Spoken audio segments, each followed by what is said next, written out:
What's up everyone, how are you all? Today we are back with another blazing Naruto story. What if Naruto Master Strategist? If you enjoy then please like, share and do comments. And also check the description box to original creator of this beautiful creation. Amino Iruka loved his home. It was a place where he was free from the troublesome nuances that were the lovable brats he called his students. A place where he did not have to scream out his lungs to get people to listen to the things he wanted to say.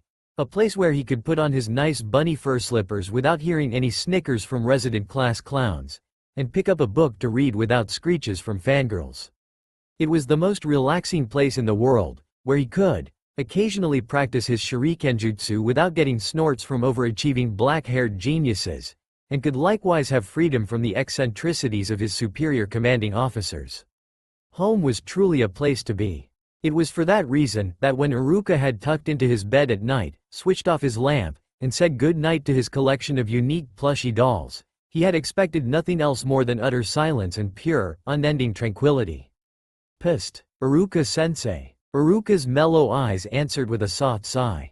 Of course, his subconscious would choose now of all times to mess with him and give him a dream about Naruto. Oh no, he wasn't going to let his mind win. He'd play along for now and see where this went. Yes, Naruto? You mentioned recon and information gathering. Does that mean it's okay to spy on people in the village? Like say Hokage Gigi? Iruka almost giggled. Like Naruto would actually have listened to what he said and then snuck into his house at 2 am to ask such a question. The dream was just too funny to be true. Sure Naruto, it's all part of being a good trap master, best to have as much information on everyone as you need. Thanks Iruka-sensei. You're the best. Naruto complimenting him? Iruka did giggle this time around. Sure.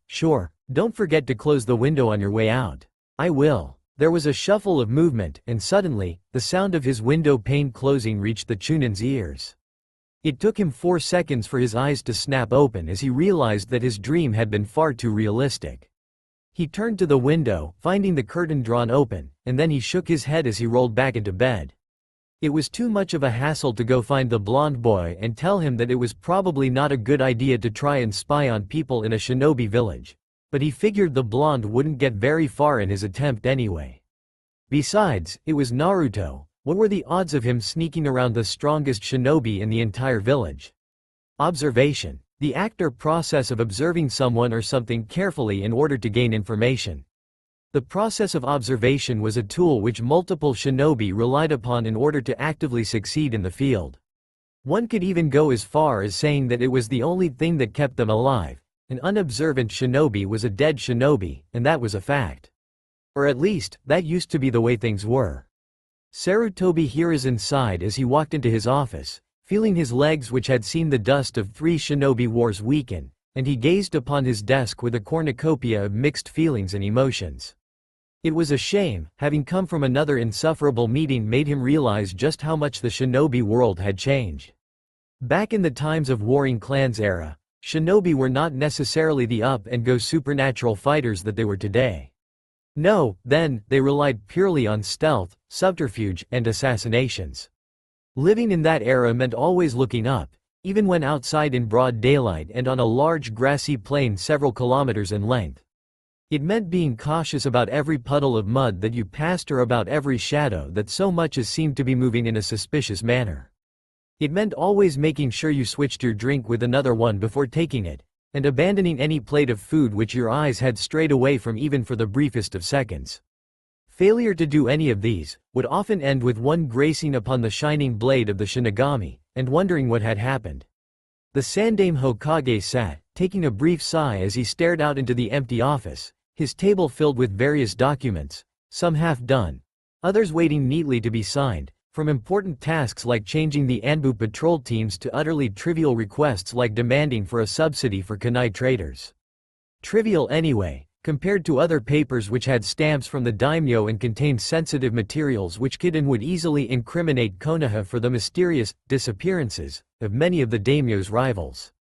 The man shook his head, partially wondering when and why the days of shinobi had rapidly changed from being creatures of the night to being flashy show-offs capable of setting forests on fire and utterly remodeling the landscape with their battles. In this era, the prominence of stealth and subterfuge had taken a nosedive, and every young child who entered the academy dreamed of making tsunamis and causing thunderstorms. It was only when reality came crashing down, as many lacked the chakra capacity for such feats, did they eventually settle for more mediocre positions. Alas, the Hokage stopped his musing, realizing that such thought were wasted on an old man like him anyway. It seemed that there was a new generation afloat, and soon enough he would become nothing but a relic. Shrugging, he ensured that there was none of his Anbu in his office, before allowing a small, somewhat excited smile to come up to his face as he stared at the bottommost drawer of his table. He may not often appreciate his students' conduct when it dealt with women, but even he could not deny that the man wrote some very interesting materials. He reached for the drawer, and slowly, but surely, he pulled it open, his perverted grin widening slightly. If asked about the event later on, Hiruzen Sarutobi would deny ever being surprised. However, it did not mean that he was not surprised, as his eyes widened to levels that would cause even dojutsu wielders like the Hyuga to feel uncomfortable, as the drawer opened, and consequently, his face was filled with the cold, but not entirely unpleasant texture of what he instantly recognized as a banana cream pie. He stared, ludicrous, as the plate of pie slid off his face, and landed onto the ground with a slow, methodic thump, and it just so happened that the loud sound triggered the Anbu agents outside, who burst in, eyes searching for any intruder. The two agents paused, staring at their Hokage, and though Hiruzen could most definitely not see through their porcelain masks, he was certain that they were doing everything possible not to show their mirth. It wasn't every day you saw the Hokage's face plastered with pie. "Are you two going to stand there and stare at me, or would you like to taste the Hokage's pie?" His words seemed to jar them, and it was almost like he was daring them to laugh. "Yes. Laugh at the man who could demote you to a genin and make you spend the rest of your entire military career scooping dog poop. Go on, laugh." Thankfully, they had more common sense than that, and the female Anbu, codenamed Neko, had the decency of handing him a fresh towel.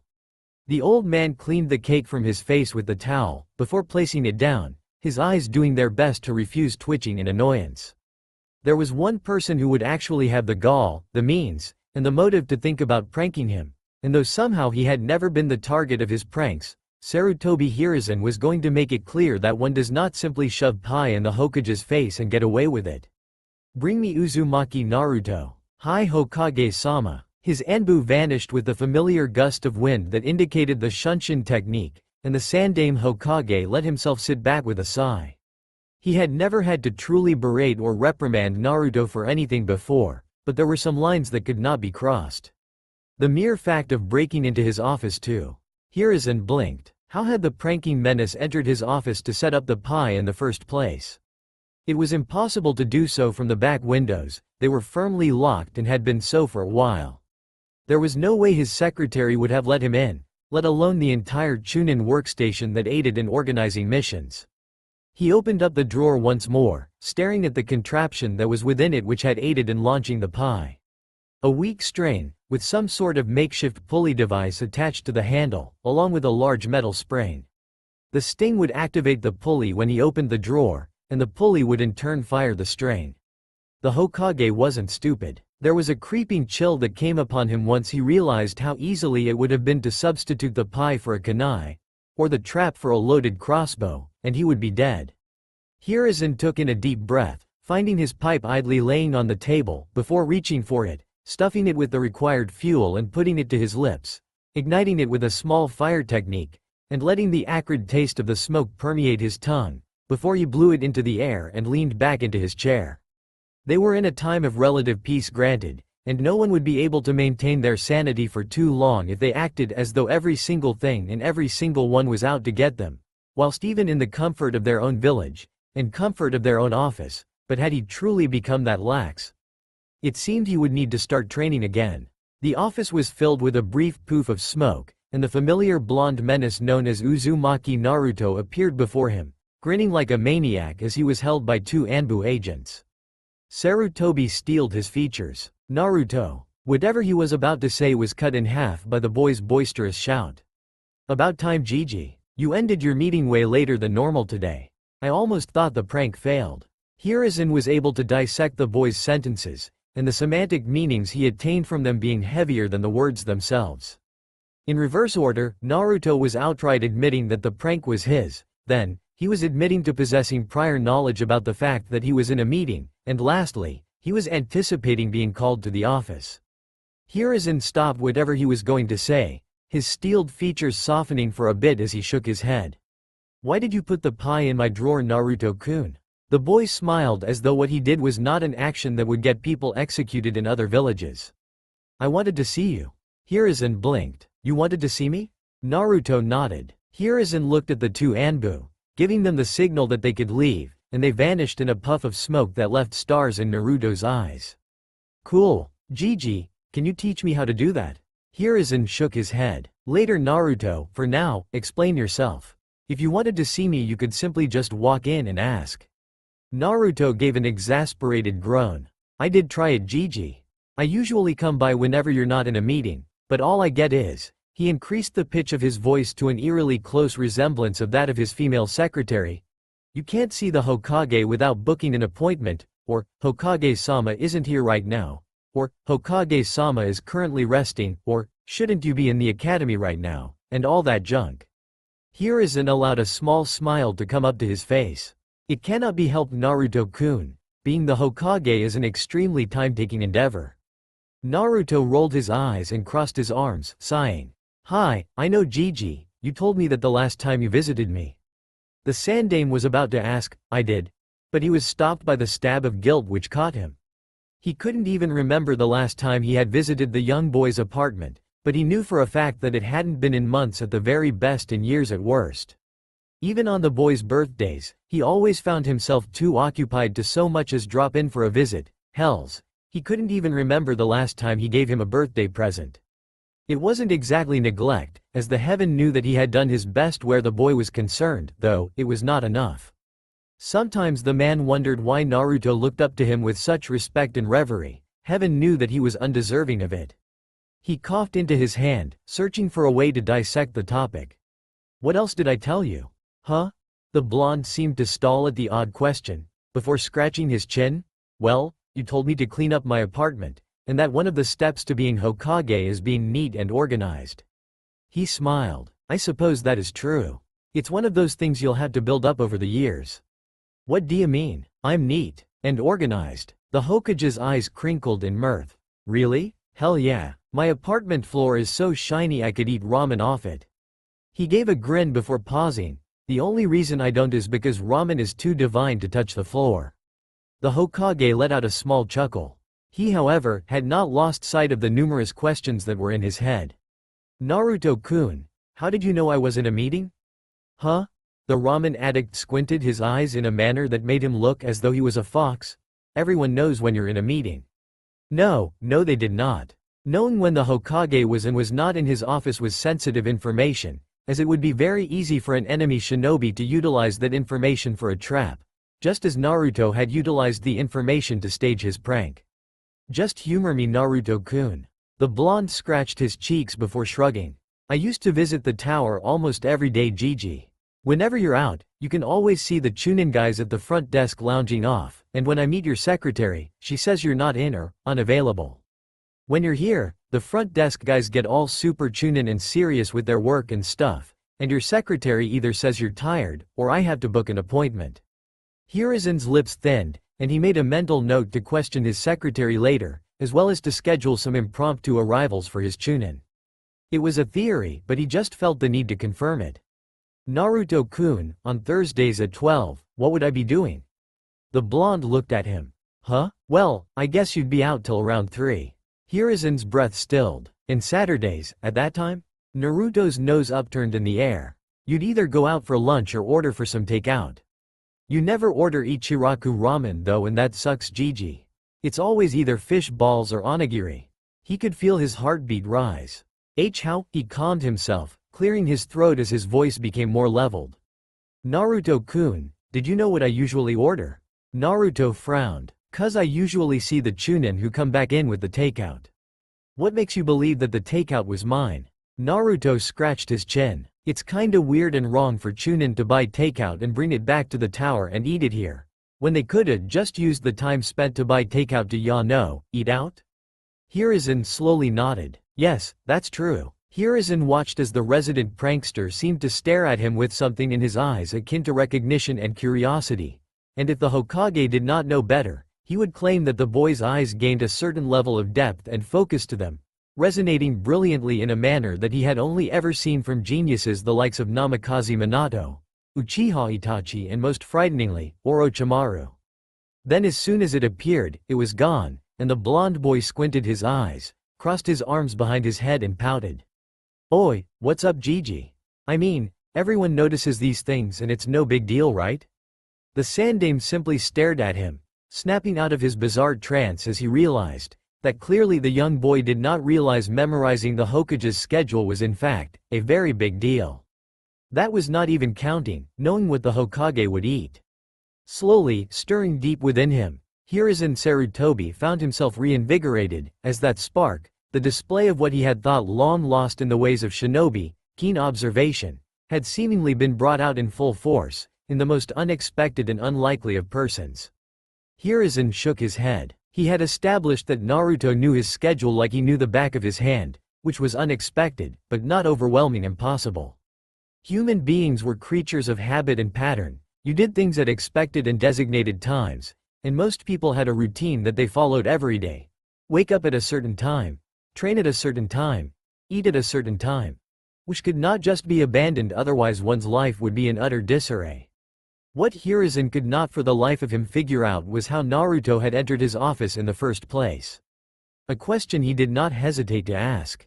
"Oh, that's simple, I hanged into a broomstick and let the cleaners carry me in this morning." Hiruzen's eyebrows rose greatly. "Naruto-kun, that is not how the transformation technique works." Naruto's eyes squinted. "Nani? The henge is a weaker class genjutsu and all it does is allow you to apply an illusionary layer over yourself that merely looks like a different thing." The Hokage picked up his pipe, letting himself drag from it. If the henge was a solid transformation, every shinobi with access to it would use it to grant themselves shape-shifter abilities like turning their hands into swords. Naruto's eyes gleamed, and Hiruzen regretted his utterance upon noticing the look in the resident prankster's eyes which practically yelled, "Challenge accepted." Henge. Hiruzen could only let his pipe fall from his lips as he watched a single, one-edged, Anbu edition katana appear in front of him with a burst of smoke, eliminating the boy in its place. The Hokage rose up, feeling his ankles groan slightly as he reached the blade, grabbing it, and actually swinging it around like it was an actual sword. He put his hand to the edge and actually watched as a small trail of blood emerged from the cut. Amazing. He placed the sword down and it transformed back into the blonde, who was grinning with an "I told you so" expression on his face. "You're oversaturating the technique with chakra." "Over what?" "You have very large chakra reserves, Naruto. As a result, you're oversaturating your techniques." His tone took on one which befitted his title as the professor. Fundamentally, when you oversaturate a technique like, say, a fireball, all you would get would be a roaring wildfire. And likewise, when you oversaturate something like a water gun, you would get a tsunami. Of course, this lack of control and precision is expected with elemental techniques, but the henge isn't an elemental jutsu. Hence, all the excess chakra had nowhere else to go but back into the technique, granting the illusion tangibility and giving you the properties of whatever you transformed into, though I highly doubt it grants you the same durability. Hiruzen finished, expecting to find Naruto either looking at him with awestruck eyes, or with orbs clearly lost in confusion, but instead, what he found was that same focused look again, one that seemed to wield a surprising amount and made his orbs look like the view of the ocean from across a horizon. "But, then why can't I make a single stupid bunshin? Shouldn't I be making like thousands of them instead? You're having problems with the bunshin technique? That's the first I've heard of this. The stupid thing is the reason I failed the graduation exam." Hiruzen rubbed his beard as his eyes slowly closed in contemplation. "Show me." He watched as Naruto moved into the familiar seal, feeling the massive buildup of chakra before the room was engulfed in smoke. Bunshin. Once the smoke cleared, Hiruzen spotted 4 pale, lifeless facsimiles surrounding the boy, none of which would be capable of fooling infants for even a split second. "I see. The technique requires less chakra, and oversaturating it causes it to lose its effectiveness as the illusions have more chakra than they actively need to function. Think of it as having more blood in your body than your heart can properly pump and process. You will not pop immediately, but you certainly will not operate at normal capacity. Naruto frowned, staring at the man. So how do I fix it? The Hokage rubbed his chin. Simple. You simply need to utilize better chakra control exercises. The greater the control of chakra you have, the less likely you are to oversaturate your techniques. He walked over to the wall, where portraits of Hokage's past hung, and moved aside his own portrait to reveal a safe within it. He turned the dial, the numbers still clear in his head before swinging it open. He began searching, pulling from within it several files before he eventually found one dusty, extremely faded-looking sealing scroll. He looked at the scroll, contemplating it for a few seconds, the memories which the scroll possessed and their sheer nostalgic value for a brief moment seemed to overwhelm the pragmatic use of handing it to the boy and passing on of knowledge to the future generation. Shaking his head, he eventually handed over the scroll to Naruto. The boy seemed smart enough to be able to work with it, and he wasn't a shinobi just yet, merely an academy student. Huh? That, Naruto-kun, contains what I used to teach my pupils several years ago. From different jottings and notes, to the very basics of chakra control, all of it is yours to peruse. Naruto stared at him with wide eyes. Why you're giving me this? I don't know what to say, Gigi, no one's ever given me anything like this before. Hirazen's heart clenched. Well, Naruto-kun, consider it a gift from me to you. Once you graduate from the academy and become a genin, feel free to come by and I just might teach you a jutsu or two. Really? He winked at him. I am called the professor, Naruto-kun. I think it would only be fitting for me to profess as much knowledge as I can. He did not quite anticipate the hug from the young boy as he tackled his leg, before letting out a melancholic smile as he patted his head. Thanks, Gigi. You're the best. Think nothing of it, Hirazen said, as Naruto detached himself from him. So Naruto-kun, why exactly did you want to see me that would make you resort to trapping pies in my office? Naruto tilted his head in seeming confusion. I just wanted to see you? Do I need a reason to want to see you? Hirazen opened his mouth, and then he closed it, a warm feeling entering him that he had long since forgotten. No, the Hokage smiled. I suppose you don't. Aburame Shino. Here, Abashi Tenma. Hi Sensei. Binshi Roku. Present. Yamanaka Ino took in a series of deep breaths as she decided to calm herself. She was a member of the Yamanaka clan which prided itself in its mind arts, and as such, she, as well as numerous others privy to the intricacies and delicacies of the clan's workings, were expected to keep a level head, and to calmly analyze any and all scenarios which came before her. The Jonin you would find angrily snarling as he kicked a stone down the street and brandished his kunai at any minor offense was more than often troubled, and his temporary anger which he displayed was not an enduring personality trait, but rather, more than likely it was a standalone feature that had arose due to external circumstances. Hyuga Hinata. Hi Sensei. Inazuka Kiba. I'm here Sensei. Arf. Arf. Her father had taught her more than once, to always keep an eye on the people around her, as that was how you knew the good shinobi from the bad ones, and it was always best to avoid getting on the bad sides of certain individuals who may or may not be deemed unstable. He had also told her not to judge others, as well as to avoid having any undue prejudice against people, because no one existed with their entire life stories trailing behind them, and as such, they all had different reasons or motivations for one thing or another. This of course did not mean that Yamanaka Ino was able to take all that advice to heart, especially when it did her absolutely no damned good. Uchiha Sasuke. Here, Uzumaki Naruto. Silence. Uzumaki Naruto? Ino did her best to try and remain unflappable, desperately fighting the urge to shrink into her seat with all vehemence. Of course, the dog breath just had to have noticed it, as he gave her what she easily considered to be the sixth most irritating grin in existence, as he spoke up. Naruto still hasn't shown up for class, Mizuki-sensei. The canine enthusiast yelled out, once more speculating the rumors that went flying around the class. Is that so? Yeah, it's been 3 weeks since we had to deal with the orange idiot. I guess we have you to thank for that, Ino. Once more, Ino resisted the urge to shrink as the eyes of everyone in the class fell upon her. Sasuke-kun was staring at her. He was actually looking her direction, which, on any other occasion, would have made her feel giddy with joy, but his eyes were not looking at her in the same way she would have wanted him to.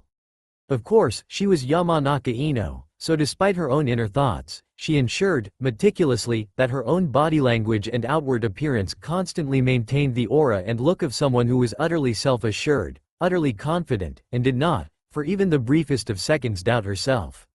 "I don't know what you're on about, mutt face," he growled. "Yeah right. You think we didn't hear about how the blonde knucklehead asked you out and you turned him down flat cold?"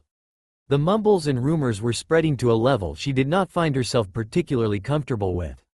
"So? He asks Forehead over there out on a daily basis, and she turns him down all the time," said pink-haired bimbo, let out a shout of indignation at being called Forehead, that Ino promptly ignored. Well, except she never turned him down hard enough for the idiot to just up and vanish for 3 weeks. Hell, I haven't even seen him around the ramen stand that he loves like it's his mother. Correlation does not equal causation, she had wanted to say, but she restrained her tongue from emitting the initial consonant because she knew that it would go over Kiba's head, and more importantly than that, it would only either mean that Shikamaru had been rubbing off on her more than she would like, or that she was another nerd like Forehead Girl. And how is any of it my fault? For all we know, he could have just woken up one day and decided to drop out.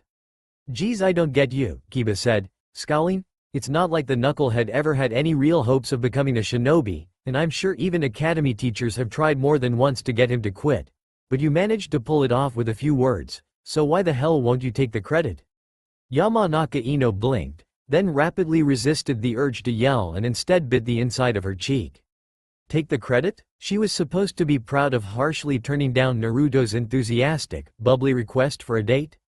To feel accomplished that she had shot down someone's confident advances, when there were numerous hopeless romantics out there who would never even possess a shred of that same courage to brazenly ask out someone they fancied?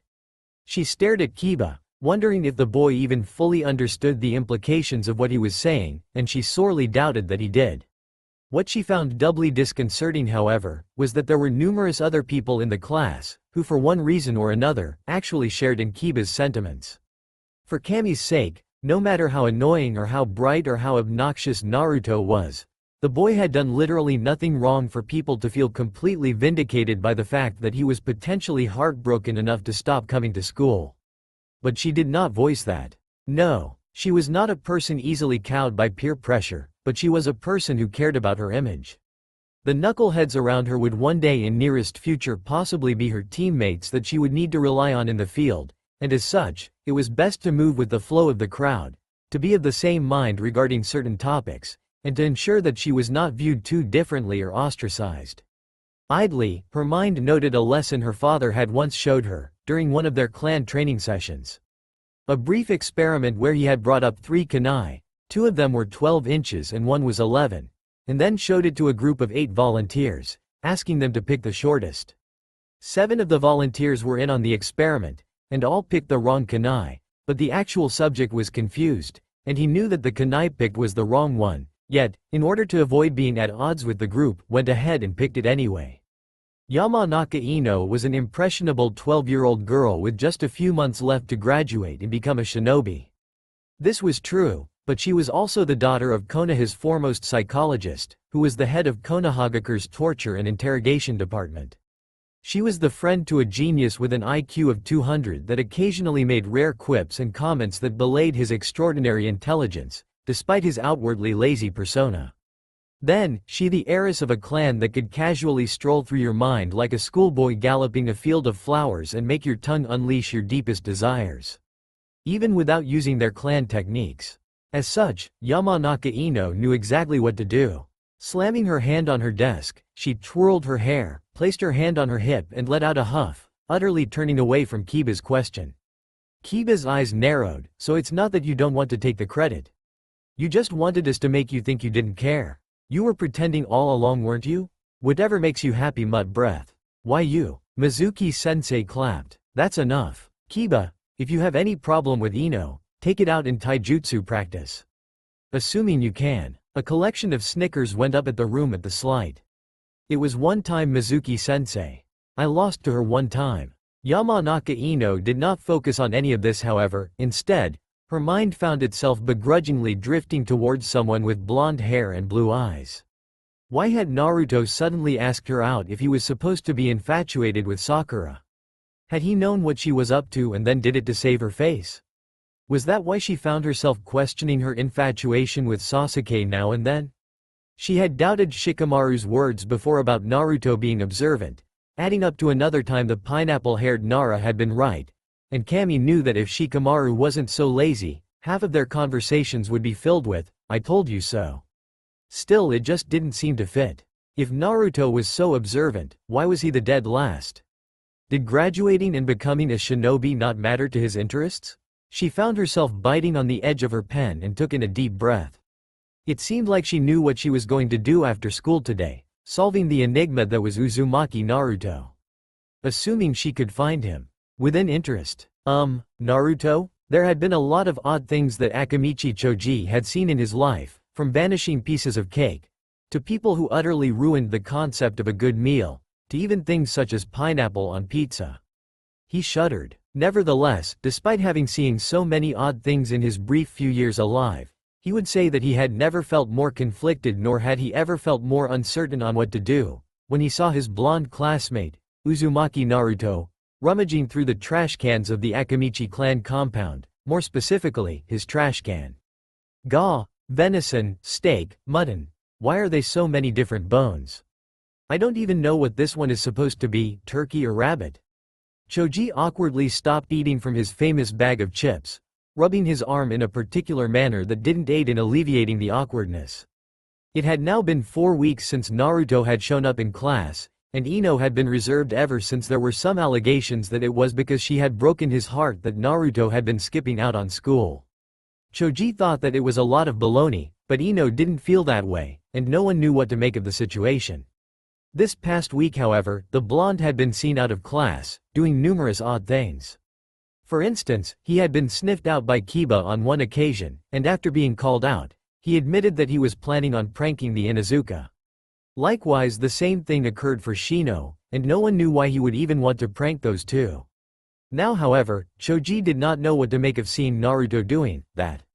Of course, the Akamichi didn't particularly know just how lucky he was, to have been born into a major clan, to have had loving parents and to enjoy magnificent meals every day. And though it was easy to forget, Naruto had no parents, had no one to cook for him, and pretty much lived on his own. He never truly realized how privileged he was until he saw his own classmate seemingly scrounging for scraps. Naruto, you don't need to eat out of the trash can, we've got plenty of food." Naruto stopped scrounging, the light of the slowly setting evening sun casting a weird glow as he raised his head from the pile of dirt and his eyes regarded Choji with a confused expression. I said you don't need to eat out of the trash can." "What? This? I'm not that pathetic that I'd scrounge around dumpsters for food." Choji stared at him, a cool breeze passing by that somehow seemed to cement his words. True, Naruto did seem to be the type that was too proud to actually be seen doing something like that. "Then, what are you doing?" That thing you do where you take old stuff and make new things with it, what is it called again?" "You're recycling?" He snapped his fingers in confirmation, grinning. "Yeah, that's it, recycling. Naruto, you're only meant to recycle papers, plastics and metals, not junk food items."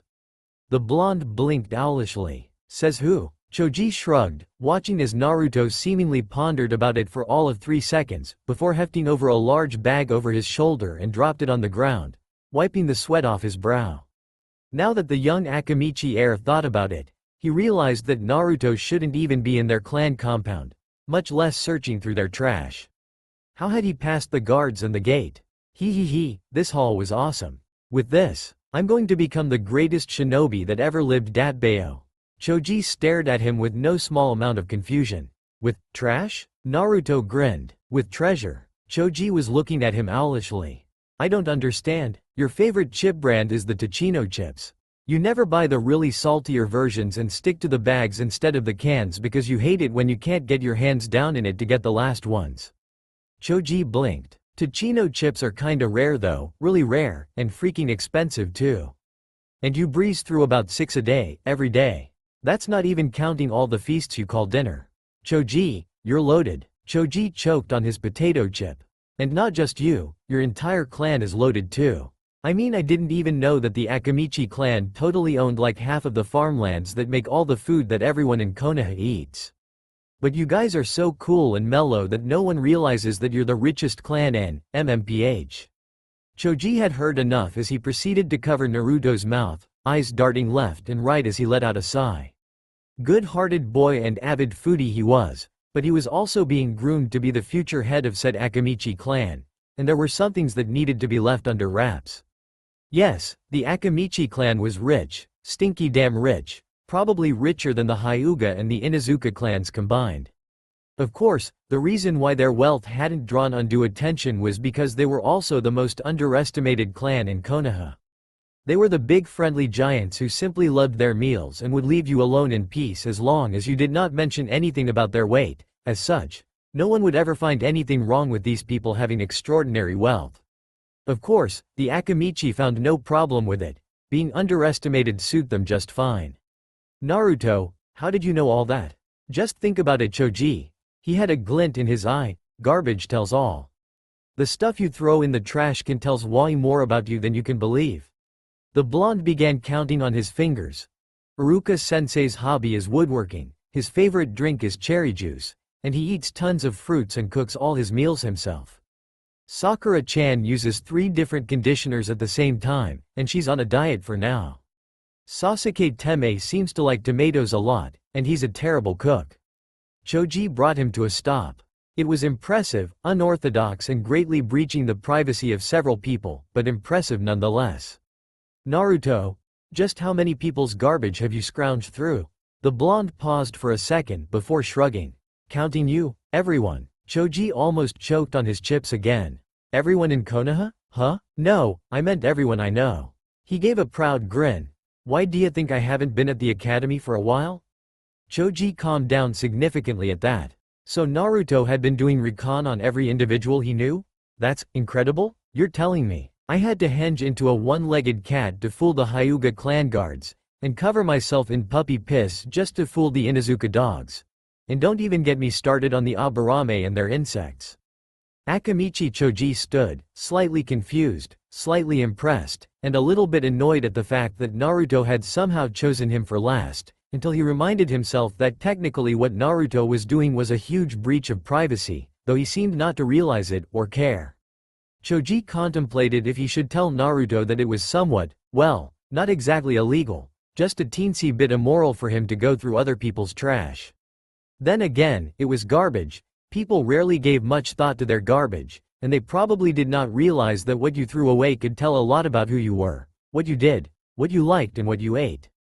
Somehow, Naruto had figured that out. But, why? Huh? Why are you going through everyone's garbage? At that Naruto grinned. It's for my bingo book. Why you're what? You see, Hokage Gigi gave me this super cool scroll that he used to teach his students and stuff, and when I looked through it, I saw that his students left all kinds of doodles and drawings and jottings all over it. Naruto heaved the heavy bag of garbage on his shoulder.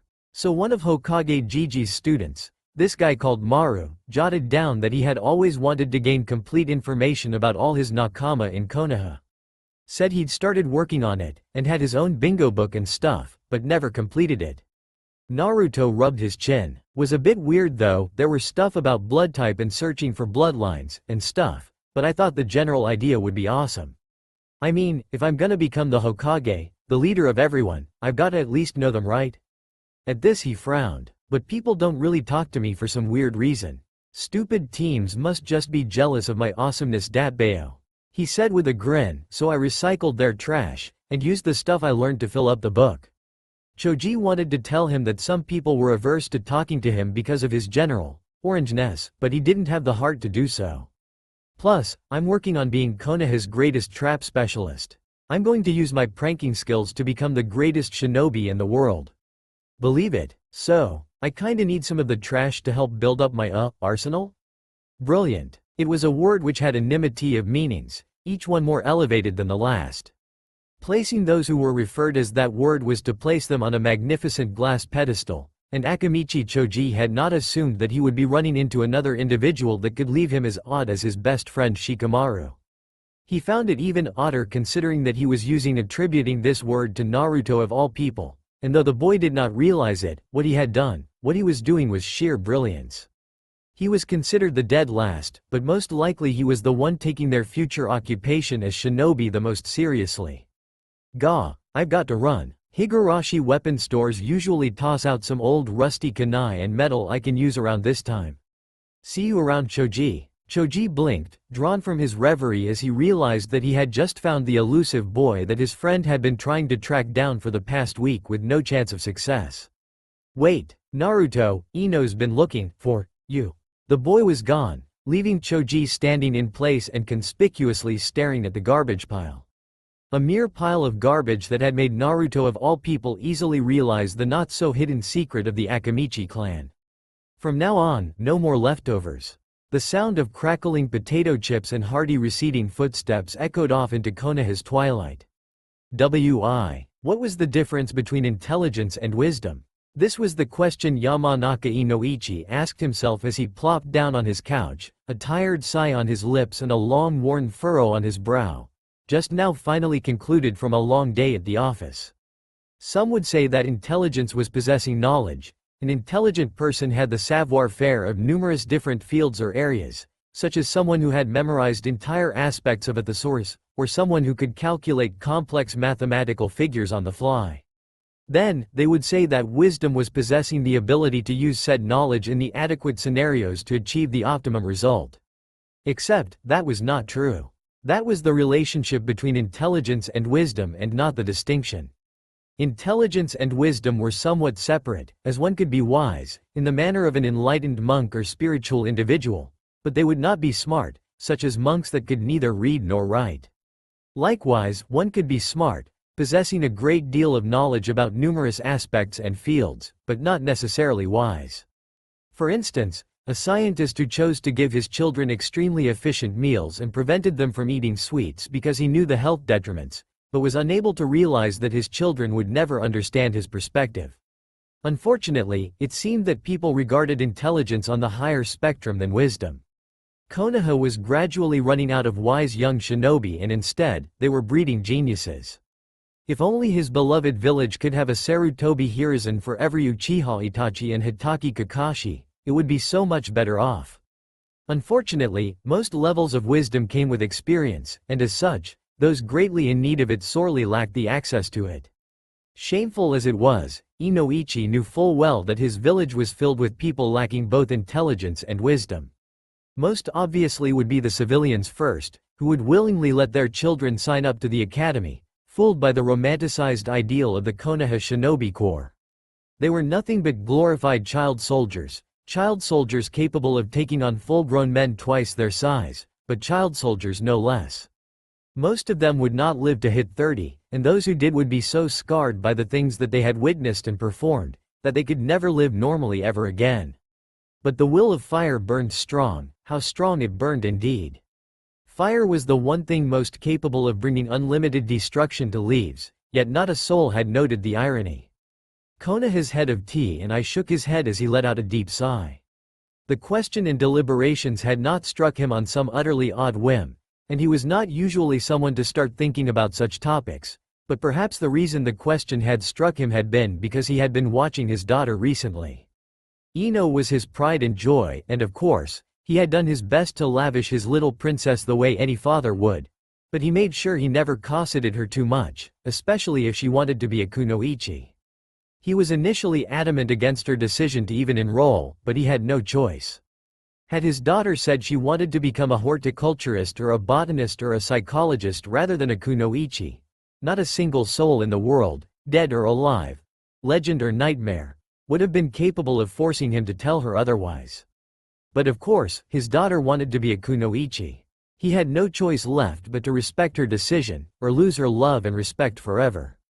Despite training to be a powerful, lethal weapon, she was still a young girl though, and as such, he had been more than happy when she showed the signs of her youth, such as an adolescent crush.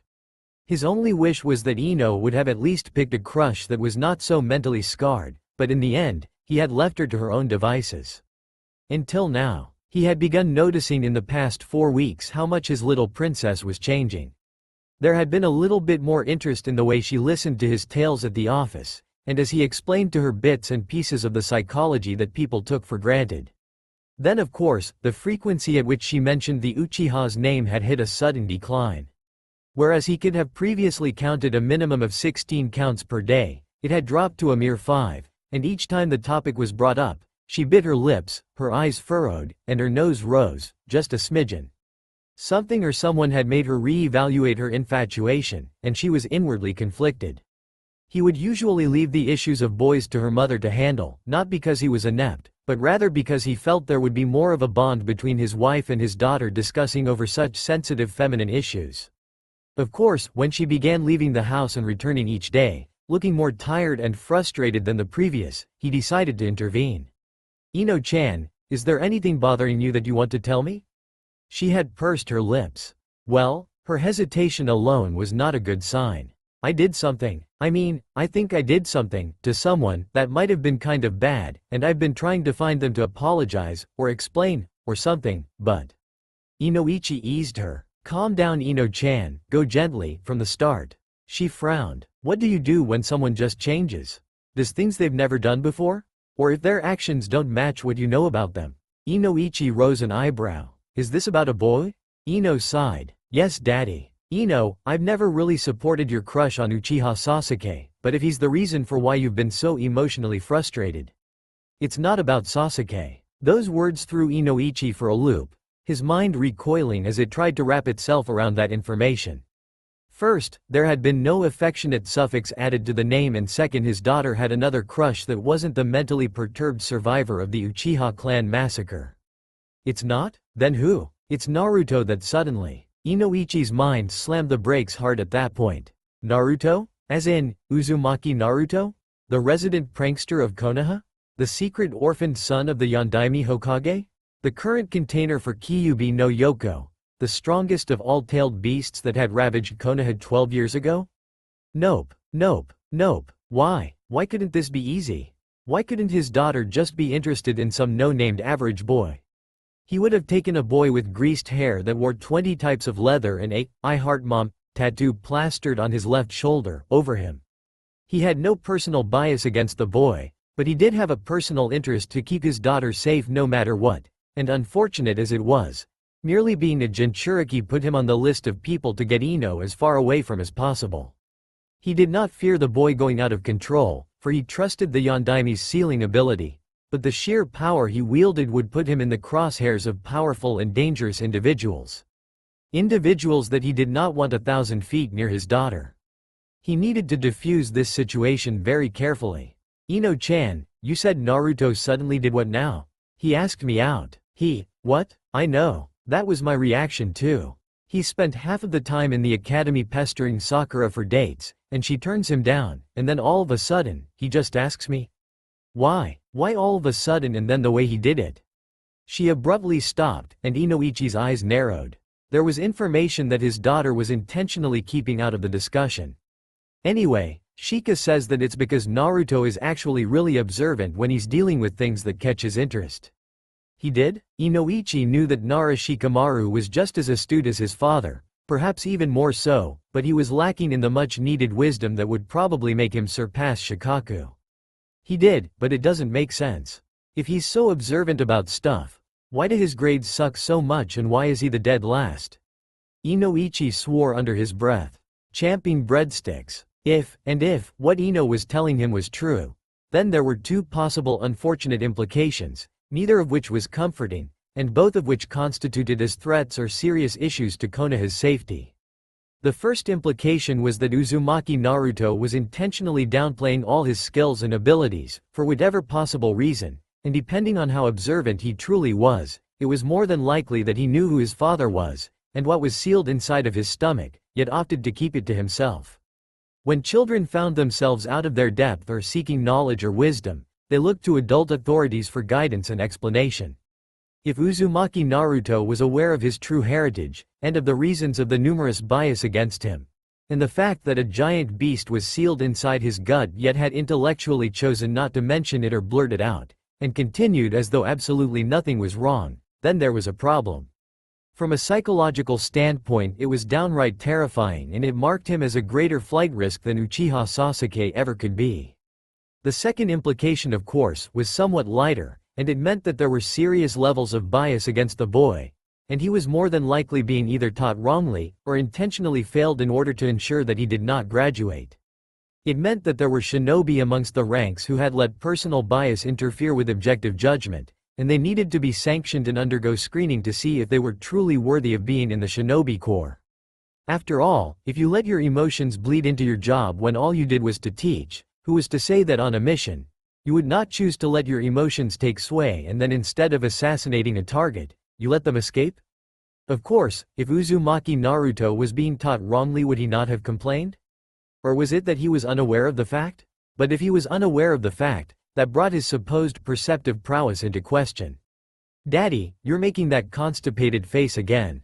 God damn it, Shikaku," he sighed. Having that man as a best friend for the greater half of his life had made him paranoid and caused him to analyze things more than was sometimes needed. For all he knew, Shikaku's son was wrong, and Uzumaki Naruto was not some overly perceptive genius mastermind intentionally hiding his skills in order to be severely underestimated by the Konohan populace whilst he plotted revenge for being ostracized, orphaned and denied his legacy. "All right, Ino-chan, if you want answers, find Naruto and invite him over to dinner." "I can't. I've been searching everywhere for him for the past 4 weeks and I still can't find him." "Oh dear. He skips out on the academy? Daddy, it'd be easier to count the number of days he's been in class than the number he's been outside of it." "Oh no. And no one knows where he goes. No one questions what he's been doing with all that extra time he spends outside of class." Inoichi took a deep breath. It seemed he would be scheduling a meeting with the Hokage soon. Within interest, Tenten was a simple girl. She liked weapons, sharp objects, pointy blades, and everything in between. She enjoyed training, swordsmanship, archery, and improving her aim and control over either blunt or pointy objects which could be utilized in battle. Despite having only under a year's worth of experience as a genin, and serving underneath what could only be described as a circus act of insane teammates, she had done well for herself and liked to believe, at the very least, that she was sane. Though her hair was frazzled and she had bangs over her eyes, and her body was tremendously sore from having her butt kicked all over the place by the taijutsu freaks in her team, and then having to handle several D-rank missions afterwards, and of course, performing team training exercises of racing around the village with one hand tied behind her back, she believed that the stress wasn't getting to her, and she still lived a simple lifestyle. Of course, getting back home and meeting her foster father still at work in the forge, crafting shinobi weapons had been one of the few relaxing things she had enjoyed. Right up until she had to join him, and though she did enjoy crafting different kinds of weapons and materials, she was far too tired to continue the activity for the meantime.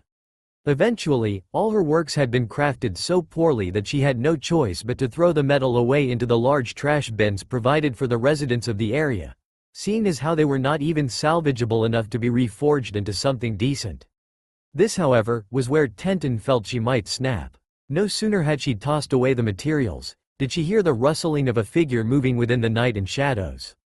She had first thought it was her tired mind playing tricks on her, right up until she saw, with full certainty, that there was a creep actually rummaging through the trash cans, and she felt her irritation rise. Of all the nights, she reached for her holster, drawing 3 shuriken.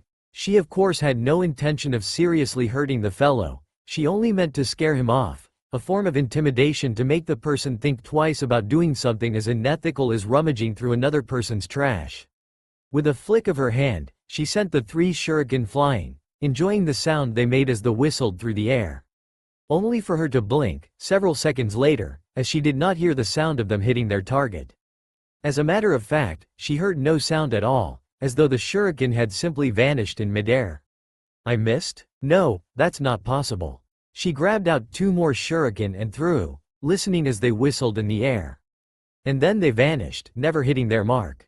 Tenten's irritation turned into a nagging doubt, and she moved from her position towards the trash can, fully intent on finding the reason for the odd mishap. Only to find a blonde-haired boy, muddied and covered in dirt, grinning as he twirled 5 shuriken on his left hand, 1 for every finger, before he dumped them into a large cloth sack. Then, he began ransacking her trash once more, as though he didn't even realize that she was there. Tenten felt her eyebrows twitch. "Did you just steal my shuriken?" He raised his face up towards her, his eyes blinking owlishly in a perplexed manner. Huh? What are you talking about? Someone threw away 5 awesome shuriken, so I'm taking it. Tenten realized, solemnly, that she might be dealing with an idiot. Given the activities of the day, her exhaustion, and her very slowly teetering resistance to idiocy, she found herself slowly reaching her boiling point. They weren't thrown away, they were thrown at you. He blinked, his face scowling in annoyance. Why would you do that? Tenten resisted the urge to pull out her hair. Why would I do it? She pointed at him. Why are you rummaging through my trash in the middle of the night? I'm recycling. He said it as though it was the most obvious thing in the world. You don't get to recycle other people's trash. Says who? Says common sense. He scrunched his nose up in confusion and shrugged. Never heard of him. Tenten palmed her face, slowly before she took in a deep breath. Well, I'm certain he'll pay you a visit. She withdrew her summoning scroll, as several shuriken emerged between her fingers. When you're staring up at the white ceilings in the hospital. Perhaps, in hindsight, no matter the severity of the offense, it was not a wise thing to attack a poor boy scrounging through garbage. Of course Tenten wasn't going to actually harm him, she just wanted him suitably scared, or at least frightened off for him to scurry off into the night and leave her alone to her aching sores as she got the minimum amount of sleep before Guy-sensei appeared at her window by the crack of dawn. What she was not expecting, however, was for the boy to be caught so off guard by the attack. He slipped, and ended up getting himself directly in the trajectory of one of the shuriken that would have flown safely overhead. Tenten could feel her heartbeat race as she watched the shuriken race towards the boy's eyeball, and she could already see her kunoichi career come to an unfortunate end, as one mistake would lead to her killing some poor hapless kid. Then, the boy leaned forward and twisted his head. Tenten was not a completely religious person, but even she would question if Cammy had been the one to interfere on her behalf as she watched the mysterious young boy head-butt a thrown shuriken with his goggles, somehow hitting it at an angle that was flat with the exact amount of force at the exact needed time. Then she watched as the ninja star ricocheted off his head and struck another one that was mid-flight, which was then sent barreling straight towards her, streaking past her cheek and leaving a cut as it whizzed by. Her jaw detached. Gee gaw, I'm so sorry. He dashed over to her instantly, and it was only then that she realized that there was a wet feeling on her cheek. Her hand gently traced over it, and she stared at the redness that stained her fingers. Gomen, I didn't mean, I. She grabbed his hands, and the boy let out a shudder, expecting a stern reprimand. What he got instead was her staring at him with stars in her eyes. How did you do that? Her bleeding cheek was a mere scratch, and she had definitely endured worse at some of Rock Lee's kicks, so there was no need to get worried about it. What did draw her attention was the feat that she had just seen. Do what? That. This. How did you headbutt a thrown shuriken in midair and redirect it enough to bounce off another one? That sort of innate shurikenjutsu skill was outright insane. It took key focus and concentration to pull something like that off, and even after a year of practice, Tenten could only so much as bounce one shuriken off another enough to go in a small weak curve, whereas her goal was to learn how to endlessly ricochet them back to back, to the point she would be able to make them go in a perfect circle if need be. It's a secret. A great secret from the one and only Uzumaki Naruto. Besides, he pointed his finger accusingly at her, you threw shuriken at me. Real ones. You were trying to kill me. She grimaced. They were supposed to be warning shots, but that was wrong of me to actually throw real shuriken at you without knowing if you were a civilian or not. You could have gotten seriously hurt. She bowed her head, Guy-sensei's teachings echoing her that no matter who you were dealing with, an elder or a younger one, you had to be able to accept when you were in the wrong and own up to your own mistakes. I'm sorry. The boy seemed genuinely stunned, then, he let out a long grin as he coughed and rubbed the back of his head. Shucks, don't worry about it. You were probably just tired from all your training.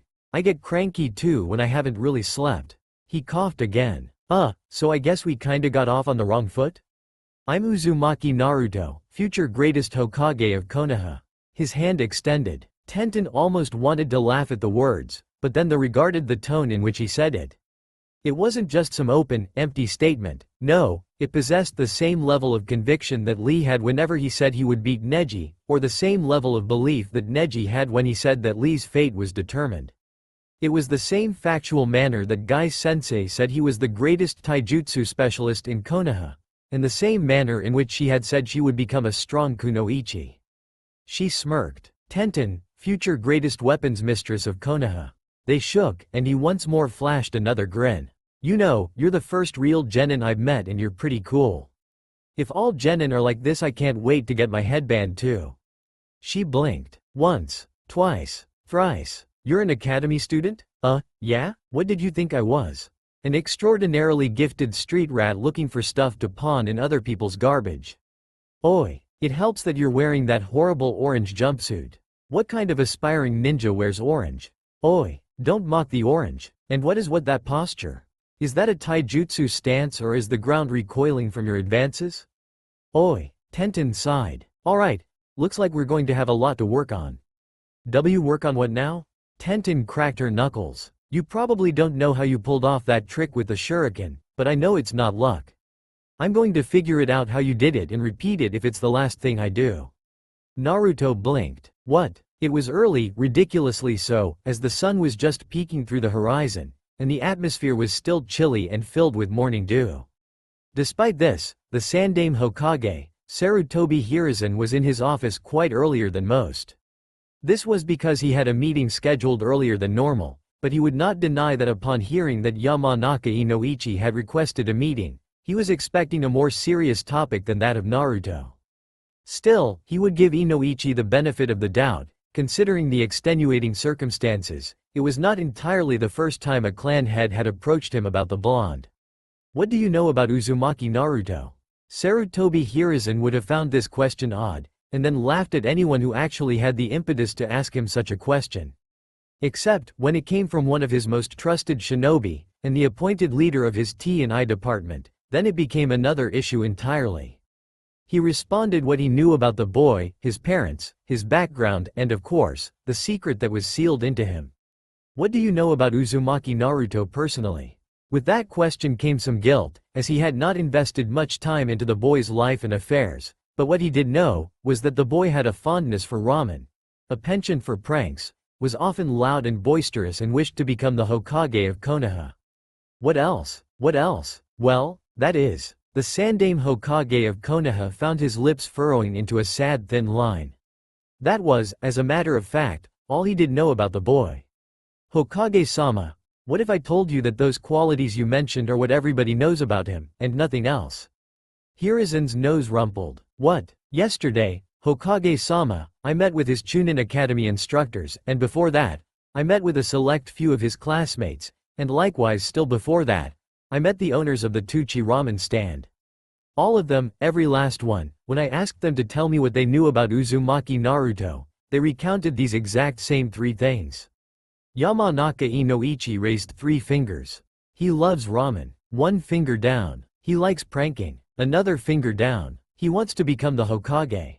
The Sandaime Hokage placed his hands on his desk as he gave Inoichi a stern but contemplating look.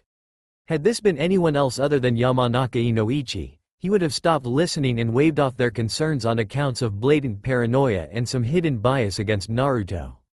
However, Yamanaka Inoichi had known Namikaze Minato, and the two blondes had been friends and comrades, to the point in which they had sometimes worked on the same team.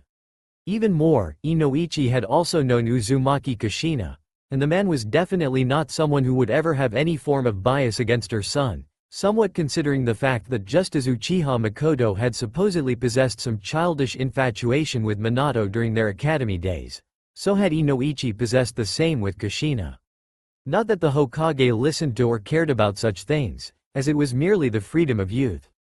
I do not see where the problem lies, Inoichi. The problem, Hokage-sama, is that we are human beings, not one-dimensional cardboard cutouts.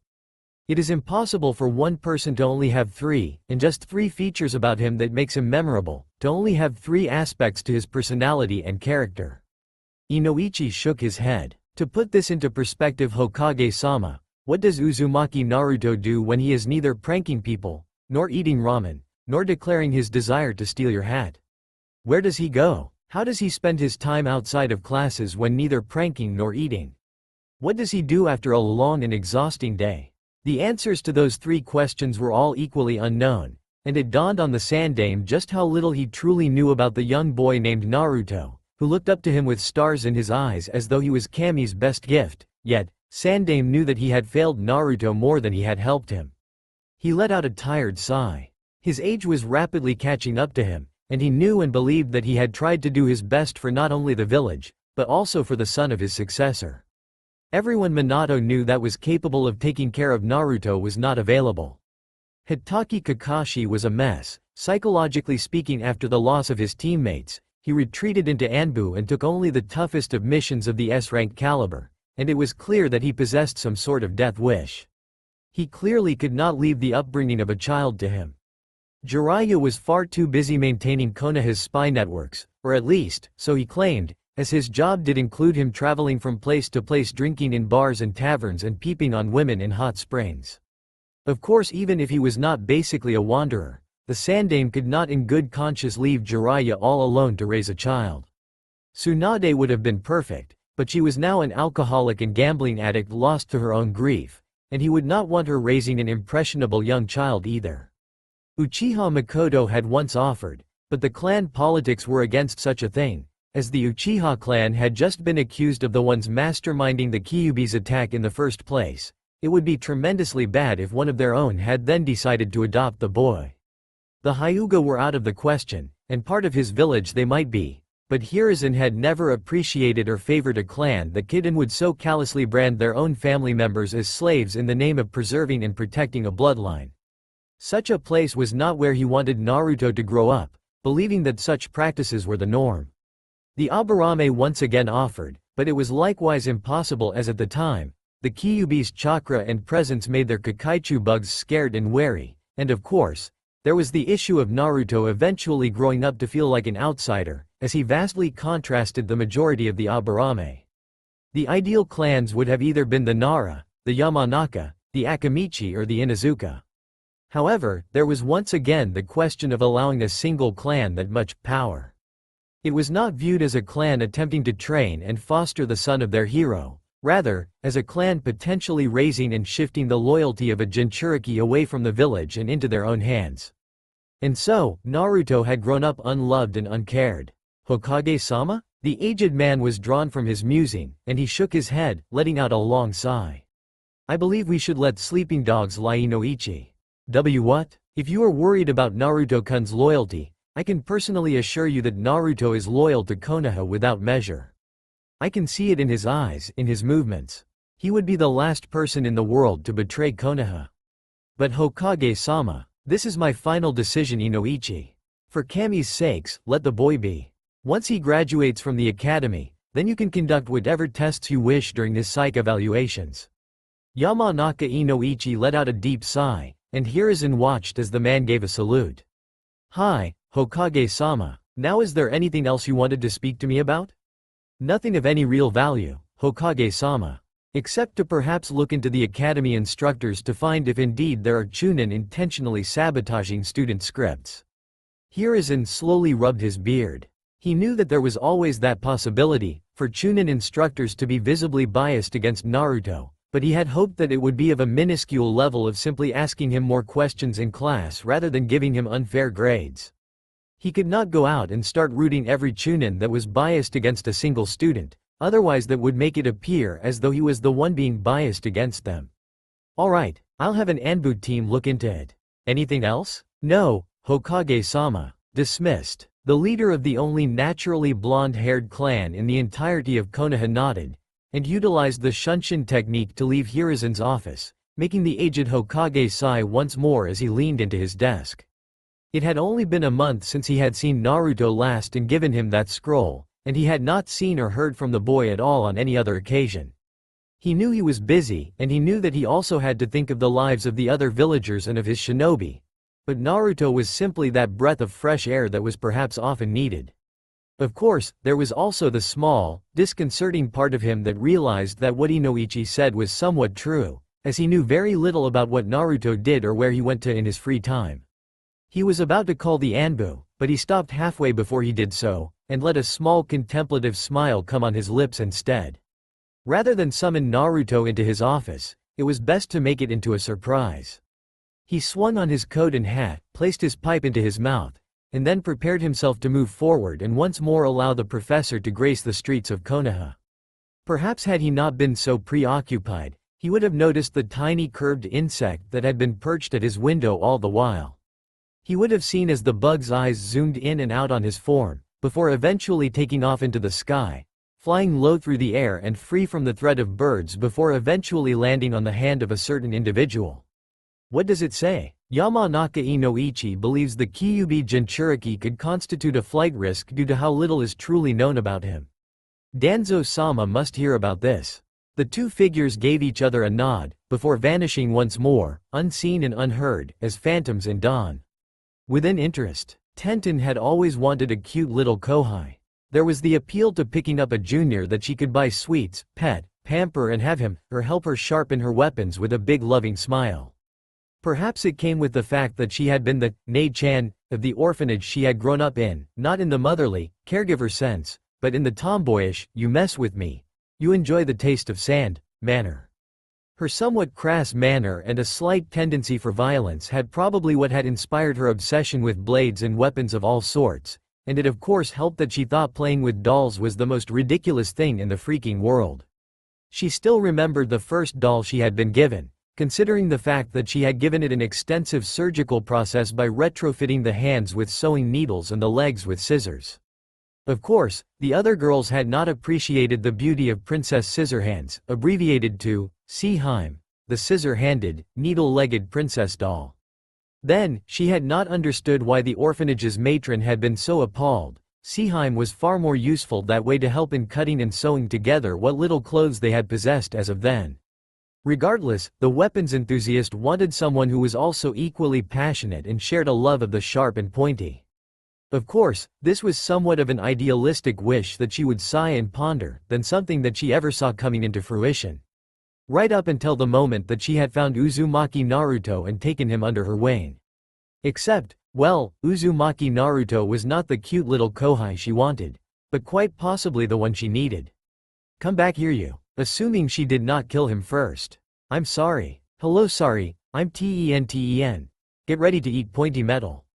As it had turned out, she really wanted to find out if she had been a little bit too enthusiastic in seeing his display, and then she wondered if it was mere, simple, dumb luck that had saved her career as a kunoichi from coming to a terrible end. So of course, she had needed to confirm that hypothesis by recreating the scenario and seeing if indeed, Uzumaki Naruto could curve and redirect shuriken with a headbutt. Of course, this time around she had tossed rubber shuriken at him, because attempting to use the real ones could most possibly end in disaster. The results had been outstanding. 7 out of 10 times, Uzumaki Naruto had successfully pulled off a ricocheting magic tricks with the shuriken that were thrown at him, and 7 out of 10 was a very promising result. So then, it came her own turn to practice and see how to pull of the same tricks, and she had asked him to stand and toss the rubber shuriken and kunai at her. She had closed her eyes, took in a deep breath, and then steeled her gaze as he said he was going to launch, only to open her eyes and see a rubber chicken flying through the air. She was not kidding. A rubber chicken, with its beak out in front, and its wings spread to the sides like an eagle. She had been so stunned at the sight of the flying avian toy, she could not react when it had smacked beak first into her eye and sent her tumbling to the ground. Chicken 1, Tenten 0. Of course, Naruto's cacophonous laughter had merely added insult to the injury, which led to her current situation of her chasing the blonde around the field while her unloading the full wrath of her weaponry. Was it overkill? Maybe, but you try explaining to Maida Guy, Rock Lee and Hyuga Neji that the reason you now had a large black eye was because an academy student clocked you in the face with a rubber chicken. She grinned as she caught a hold of the fleeing blonde's legs with her kusarigama, the chain tying neatly across his left ankle, as she jerked the chain back and proceeded to quite literally reel him in as though she was a fisherwoman on a croaky old boat in the middle of a vast lake. Well, look what we've got. The catch of the day, the famous orange flopper. She grinned as she watched him futilely scrape his nails against the grass in an attempt to escape. Eventually he just stopped bothering and let himself be dragged, until he came to stop directly beside her foot, and she gave him her kindest grin. You know, I kind of feel really bad for fishes right now. She rose an eyebrow. Just for fishes? No. I mean, yes, well, you know what I mean, but I kinda also don't know what I mean. If you were any more eloquent I'd need a dictionary. He gave a sheepish grin. That black eye goes really well with your hair TTEBO? I'm not taking fashion compliments from someone who thinks wearing a blinding orange jumpsuit in the forest is a good idea for a shinobi. She sighed as she shook her head, paying little heed to his chant about how orange was the best. The sun had barely peeked over the horizon, due to both of them arriving bright and early for the training. Dressed in her training clothes that was more or less a refitted martial arts GI, rather than her normal attire, she really shuddered when Naruto showed up, fully clad in his orange glory.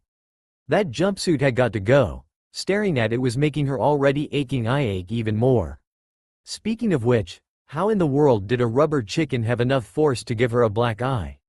For Cammy's sakes, the only thing that was capable of doing that was one of Rock Lee's punches or kicks, but of course, Lee was a gentleman at heart, and his attacks never aimed for her face. Wait, why in the world do you even have a rubber chicken in the first place? Naruto had stopped listing off the vague uses and benefits of the color orange to stop and gave her a stare. Oh yeah, that. I want to become a trap master Datbeo. She blinked. What, was this providence? Was the fate douche onto something when he kept insisting that there was a divine will in place for each and every being? She shook her head. Heavens forbid Neji was right. You want to become a trap master, meaning you want to become a shinobi that uses traps to fight? He gave an enthusiastic series of nods. I don't see that working out well for you at all. Huh? What do you mean? She pinched his cheek, dragging it, only to blink as she realized that the whisker marks felt like grooves in his skin, and as he gave an incoherent grumble. What I'm saying, Chicken Man, is that you look more like someone fit for flashy ninjutsu or taijutsu. She grinned, though mostly ninjutsu because you need to grow about a dozen couple of more inches to make sure your opponents don't lose sight of you in a taijutsu brawl, chibi. Oi, I'm not short, and the Hokage is a young bachelor with women vying for his attention. Naruto frowned. He opened his mouth for a second as if to say something, but then changed his mind and closed it as he grinned. I don't think Gigi would find that funny. She shrugged. His inability to see the comedic value doesn't mean it's true. Naruto gave another wide grin. Well, it was true, once upon a time. It's not like Hokage Gigi was born old. Tenten sighed. You're missing the point. Being an ensnarement specialist is something that takes time, dedication and planning. If you want to plant a trap for your enemy, you are working on the assumption that you know where your enemy is, how he will react, and a plethora of different uncertain variables that will contribute to the success of your traps. And that is almost never the case in a battle. Ensnarement specialist? Awesome. I didn't know there was already a title for it, Datbeo. Her left eye twitched slightly. There isn't. I just made that up on the spot, and I think you're still missing the point. Huh? No, I get it. She gave him a flat look. Really now? He placed a finger on his chin. Say, I'm on a super secret mission to guard the greatest bowl of ramen in the world, but then, shinobi from the hidden village of Noodle Broth are trying to steal it. If all I've got is my traps and stuff with me, I need to know which road they'll use to try and get the ramen, how many of them they are, and whether my traps can stop them all and keep the ramen safe all at the same time. 'Cause if I don't know all of it, my traps could fail to even catch them and they'll get away with the ramen TTEBO. She blinked. That's one way of explaining it. But yes, you need foreknowledge if you intend to succeed as a shinobi using traps. If you work on a team that has a hyuga, a sensor or a tracker of any sort, you'd have that aspect mostly covered, but even then, there exists the possibilities of the traps failing, or of them missing your targets altogether. Successful trapping of opponents was something she knew about because she had dabbled a bit on it earlier, utilizing things such as bear traps and paper bomb mines. Even with Neji's Byakugan telling her where the opponents were coming from in order for them to plant down her traps, it had still not done much good. Their opponent had attempted to flank them, missing her traps completely and going all the way around to attack them from behind. Any attempt she had made to lure them towards the traps had only succeeded, until they realized they were traps there, and then proceeded to avoid it like the plague, making most of her work pointless.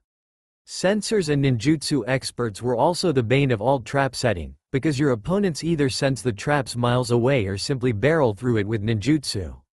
So, what do you think I should do? She turned her gaze back to the boy, his two brilliant blue orbs looking bright and eager as he playfully tossed a rubber chicken in his hands. Me? Well yeah, you're the expert. He rubbed the back of his head. Should I still try and be an, ensnarement specialist? Or, well, should I, you know? Tenten scratched her head as she glanced around the area. It was strange for someone to come for her for advice on specializations, as Lee had never done it, Neji would never do it, and Guy did not need to do it. Still, she stared around her team's training ground as she contemplated a way to make Naruto's goals of utilizing traps become more effective. Training Ground 9 was nothing special. There was a small pond, numerous trees, and a kicking post that had been abused to hell and back by the furious feet of Lee. The training grounds were somewhat large, as expected from Konoha, and it was filled with the luscious green trees and a thick forest covering. She turned her attention to the several bull's eyes and stationary targets that she had also abused to hell and back by puncturing them with as many shuriken and kunai as she could. All of them hit the center though, now having extraordinary aim, although it had not always been the case, and once upon a time she couldn't even toss a rolled-up paper ball into a basket 3 feet in front of her. Hello? Tenten, you still in there? Her attention rapidly turned back to the blonde, gazing at her up with eager eyes. She wanted to tell him that he was still an academy student, and he should not be bothering so much about any of this now, considering his Jonin-sensei could just come up one day and kick all of his hard work to the curb. She likewise wanted to tell him that utilizing traps was not in his best interests, considering how he seemed to be a walking ball of chakra, and he would excel at becoming a ninjutsu tank. She wanted to shake her head and contemplate what in the world she was doing, spending her Saturday morning off tutoring someone. This was one of the only 2 days when she was usually free from Guy, his eccentric mini-me and the fate douche. What had spurred her to come out so early, and start training to learn how to deflect shuriken with a headbutt? It sounded like something Lee and Guy would do when they were fired up and did not think about the larger picture. Tenten, you never really wanted to be a weapon specialist, did you? Naruto's voice had drew her from her thoughts, and she turned back to the blonde, whose eyes were the same blue, but rather than sparkle, they seemed to have a curious depth to them, like someone had dipped their hands into water and caused continuous wavy ripples. Then her mind interpreted the words and identified their semantic meaning together as sound around her started to slowly go mute. Well, she had never wanted to become a weapons specialist, even though she did like the sharp pointy objects. No, her true dream was to become like her role model, like Senju Tsunade, one of the Densetsu no Sannin, and the world's greatest and foremost medical practitioner. She had wanted to become a medic, a healer, someone who would aid her companions on the battlefield when they were wounded, someone who would ease and comfort bruises and pain. There were 1,000 people who could kill and there were a dozen kunoichi who only knew how to seduce, but there were very few individuals who could heal and restore, because that was a truly difficult task. One that had been too difficult for her, so it had seemed.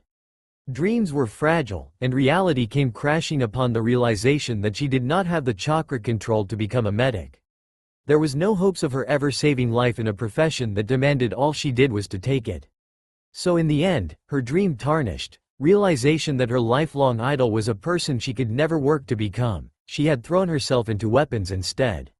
She did love and care for weapons, she really did.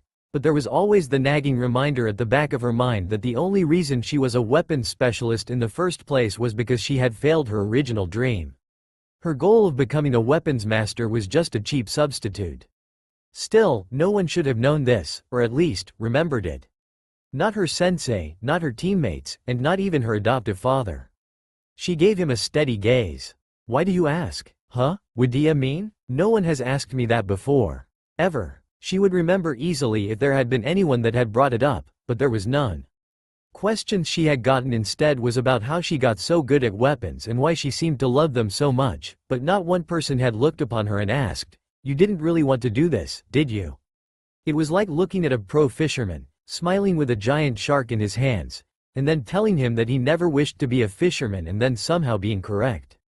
What could possibly even draw that conclusion? Well, I noticed that he looked as though he was going to continue, before shaking his head. Never mind. It's not important. Her lips pursed. Not important? No, there was not a chance in hell that she was going to take that.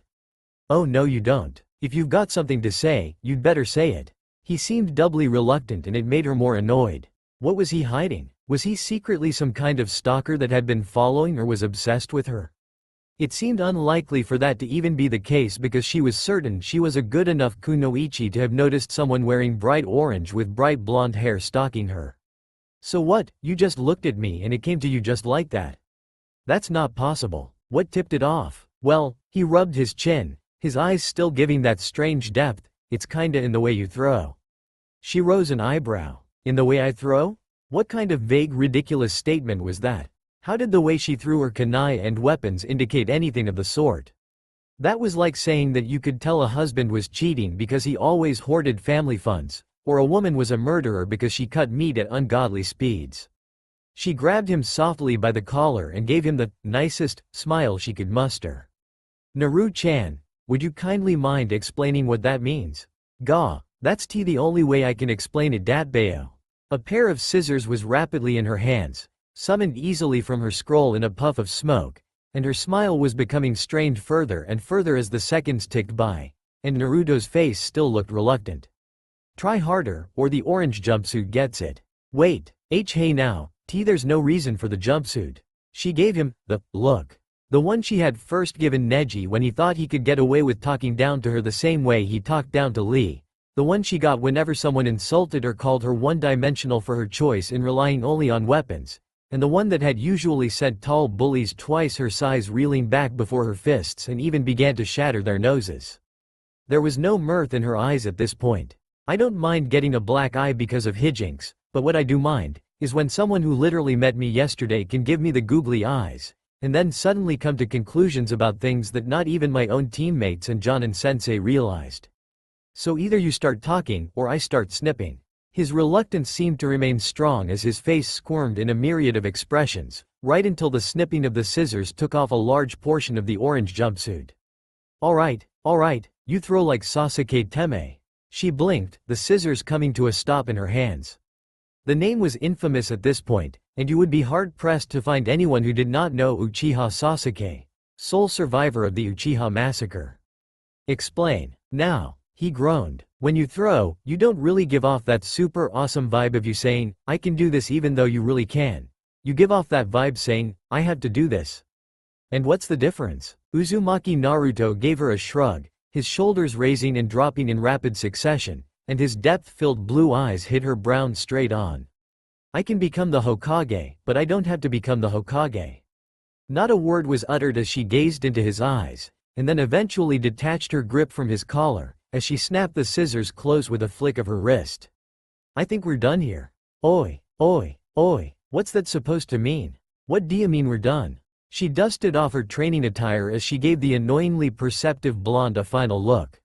She wasn't even sure if the blonde understood the insinuations of his own statement, or perhaps he did, and maybe he was pretending not to. Hey, Tenten, where are you going Ibeo? The clearing was left with only a blonde boy within it, slowly scratching his head. Was it what I said? But she's the one who wanted me to say it. So why'd she get angry Ibeo? He proceeded to irritably scratch his head. Gah, first Sakura-chan, then Ino, and now Tenten. I don't get girls at all. Sarutobi Hiruzen's mind drew blanks. Nothingness, a dark abyss was his thoughts, and it was as though his brain had been replaced with the untarnished canvas of a great artisan waiting for the muses to grant him a revelation. His mind was like a large scab of stone, big, useful, but otherwise unattractive until the hammer and the chisel had been used to caress its form and therefore give it life. To turn the stone and carve it into something worth being considered a masterpiece that would be viewed upon by all who gazed it. The masterpiece which would be capable of inciting awe, beauty and wonder, as men would cast aside their garments in lieu of the sights that lay before them, and then genuflect down, their foreheads becoming intimate with the ground as they displayed their reverence. The reason for this sudden blank state of mind was none other than the resident, blonde-haired boy that was known to the Konohan populace as Uzumaki Naruto. Come again Naruto-kun, you invented a new jutsu, and you want to test it out on me, because you think I'm the only one who could handle it? When he had set out that morning, after his brief meeting with Yamanaka Inoichi, he had been expecting to find Uzumaki Naruto at the usual ramen stand or at his apartment, but rather, he had been directed instead to Training Ground 9. It was an odd sight, watching Naruto stand barefooted on the nearby stream, and performing different from of kinesthetic exercises on it, from jumping jacks to sit-ups, to vertical push-ups, clearly indicating that he had finally mastered the art of water walking and that he had done it to a T. Of course, what had made the sight odd and comical was how he had been muttering about women and girls throughout the process, and then practically debating with himself as to whether or not he should do something about something. Still, the Sandaime Hokage would not deny that he had not been expecting Naruto to have advanced so far in his training, and grasped the art of tree walking and water walking, before he had even yet to graduate the academy. Of course, the professor indirectly had a hand in this, as it seemed that Naruto had put the scroll he was given to good use, especially the chakra-controlled training information that was embroiled amongst the mess. Still, to have mastered both tree walking and water walking in merely a month? That was heavily impressive, considering the vast pools of chakra Naruto had at his disposal. That same vast pool of chakra was what had made the boy believe that he had supposedly invented an entirely new ninjutsu technique. That's right, Gigi. The blonde boy was practically springing and bouncing on his heels, a wide, over-the-top grin on his face. Hiruzen merely let a resigned smile come onto his face. You know, Naruto-kun, most people wait until they've graduated from the academy and started their shinobi careers before they start inventing jutsu. Naruto's lips moved into an annoyed pout. But the academy's boring, Gigi. It's just talk about a bunch of stuff no one really cares about. His eyes crinkled in mirth. Really now, Naruto-kun? Naruto's expression didn't change. Iruka-sensei once had us write a 30-page essay on the major exports and stuff of the land of tea. Naruto looked mortified. He made us write about tea, Gigi. Tea? I don't even drink tea, Dabbeo. Come on, Gigi, when will I ever need to know that the land of wind is dirt broke from importing fish and veggies, or the land of rain has got this weird leader that plays with lizards and poison, or the land of water has people fighting over who has the shiniest blood? Hiruzen didn't know whether to be impressed or baffled by the manner in which Naruto had just dismissed Hanzo the salamander and diminished the importance of the Kiri bloodline purges. You'll need to know all of it, Naruto-kun, if you want to be a good Hokage. Naruto opened his mouth to say something, before he frowned and begrudgingly let out a grumble. However, his eyes then immediately lit up once more. But Gigi, I can learn all about that stuff from the library, Dabbeo. It'll be easier than sitting in class for hours listening to it. Hiruzen's eyebrow rose, just a smidgen, as if to say, really? You in a library? Oi, I'm not that bad, Ttebeo. And I was able to use the scrolls you gave me. I learned tree walking and water walking from it all on my own too. That was true, and Hiruzen would not deny the boy that accomplishment. Was it that Naruto was someone who learned things quicker and faster if he was left to his own devices? There was indeed the saying that a watched pot never boiled, and it could be that somehow, being in an environment with his peers who did not expect anything of him was somehow shunting his own learning capacity. So what you're saying, Naruto-kun, is that you think you can learn things better if it was just you and the material alone? He rubbed his chin with his index finger. Well, kinda. I mean, when I'm learning on my own, I don't have to hear everyone fawning over Sasuke Teme or hear people laughing at me whenever I don't get something right. Hiruzen slowly stroked his beard. People these days had actually forgotten that failing was supposed to be allowed. When you succeeded at something, you learned nothing new except how to repeat the results to gain the same success. When you failed at something, however, you learned what you did wrong, and discovered a new way of doing things as you pushed past the failure. Hiruzen knew that his successor, Namikaze Minato, for all the man's genius, he had failed over 400 times to successfully replicate and improve on Tobirama Sensei's Hiruishin, but of course, such things never entered the history books. Unfortunately, people had become afraid of failing, at failing even the most trivial of tasks like asking questions, not realizing that a fear of failure was hindering their own progress.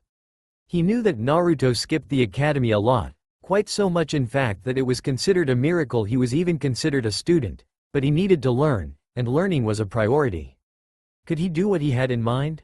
Well, of course he could. He was the Hokage, and he had the power and will to do so. Should he do it? There the question became slightly muddled, but he supposed that the long-term benefits would outweigh any possible disadvantages. Gigi? Alright, Naruto-kun, how about we make a little wager? The boy perked up. Wager? I'll give you 1 week in the library, my library. It is yours to peruse however you so wish. By the end of the week, I'll give you the complete graduation exam to take. If you can score a perfect 100 on every paper, in every category, from world history to shuri kenjutsu and ninjutsu, I'll allow you to skip the academy as much as you want, and still be eligible to graduate when the time comes.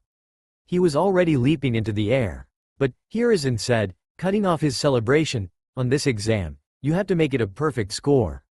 There have only been 6 shinobi in Konoha's history to get a perfect score on every single category of the graduation exam, meaning this is not an easy task.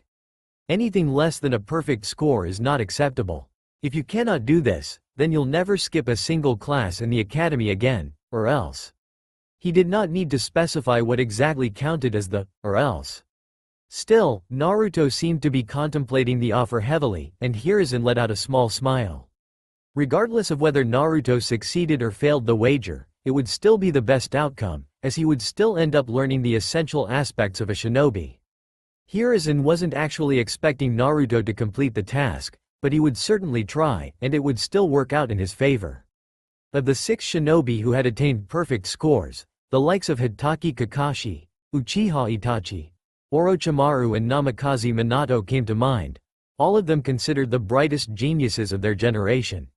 Naruto might have been rather observant when it came to certain things, but he sorely doubted he'd be able to cram the entire 6-year shinobi syllabus in just 7 days, whilst at the same time working on his shuri kenjutsu, ninjutsu, taijutsu and other supplementary skills expected of a genin. Well, not unless he knew a certain forbidden technique, but there was no way an academy student had access to the shadow clone jutsu. You got yourself a deal, Gigi. Part of him felt bad for the trickery, because he viewed it as simply a cunning way to make Naruto read more and train harder. Still, he supposed it would be a good learning experience for the boy. Alright Naruto-kun, I'll inform the gatekeepers of the Sarutobi clan to let you in and use my library. Now, what was this powerful new jutsu you wanted to show me? Naruto beamed. He. I've got a better idea, Gigi. I'm going to use this jutsu to take your hat. Hiruzen Sarutobi allowed himself a smile to grace his features, before promptly placing his hand on the legendary Hokage's cap. Oh, is that a challenge, Naruto-kun? The boy cracked his fingers in front of him. Hell yeah. Amusing as it was, Hiruzen supposed he would entertain the boy. After all, it wasn't every day someone actually tried to steal an object from the most powerful shinobi in the entire village. At the same time, it wasn't like anybody tried. Alright Naruto-kun, Hiruzen gestured his pipe out. If you can somehow take my hat in 1 minute, I'll grant you one favor. Hiruzen knew either his ninjutsu repertoire or wallet would suffer it, as Naruto would most likely drag them to the nearest ramen stand and buy an all-you-can-eat buffet, or ask him to teach him some new and awesome jutsu. He supposed he was allowed to spoil the boy, just a little. What he had not been expecting, however, was to blink as Naruto's eyes seemed to have a sudden clarity to them.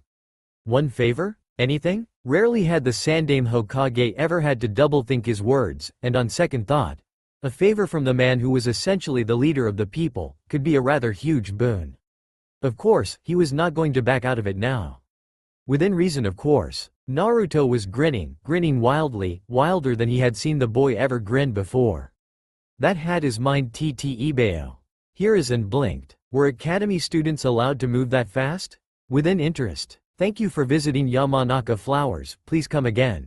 Ino sighed to herself as she watched the customer leave with a full bouquet in hand, the young man smiling vibrantly as it was obvious he was going to give them to someone special. No, not entirely obvious. Ino could simply tell, because of the way in which the man had eagerly yet unsurely strode into the shop. The way his eyes had roamed all over the flowers as he searched for the most beautiful ones. And the way he scratched his head and muttered under his breath over and over as to whether or not she would like this or like that. It hadn't taken her long to move over to the man and adeptly select the adequate mix and blend of roses that he had immediately smiled and possessed the expression on his face that said, "This is the one." She wished she had someone special who would give her flowers.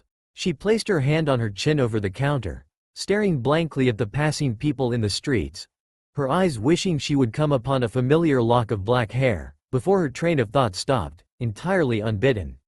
But, isn't that the same reason why you like Sasuke Teme? She couldn't help the annoyance that ran through her form. Every time she even thought about Sasuke, any single second that he was brought up in her mind, Those words would strike down the thought with the vengeance and brutality of a Jonin assassinating an academy student. It was made even annoying because she had been unable to find or meet the person who had uttered them to her, for over an entire month now, and she had all but given up on the search. Naruto was still alive, that much was certain, and he would be at the academy again. Choji claimed that he had seen him, so all she had to do was wait, and try and re-evaluate the reasons why she liked Sasuke while conjuring up random theories as to why Naruto asked her out on a whim.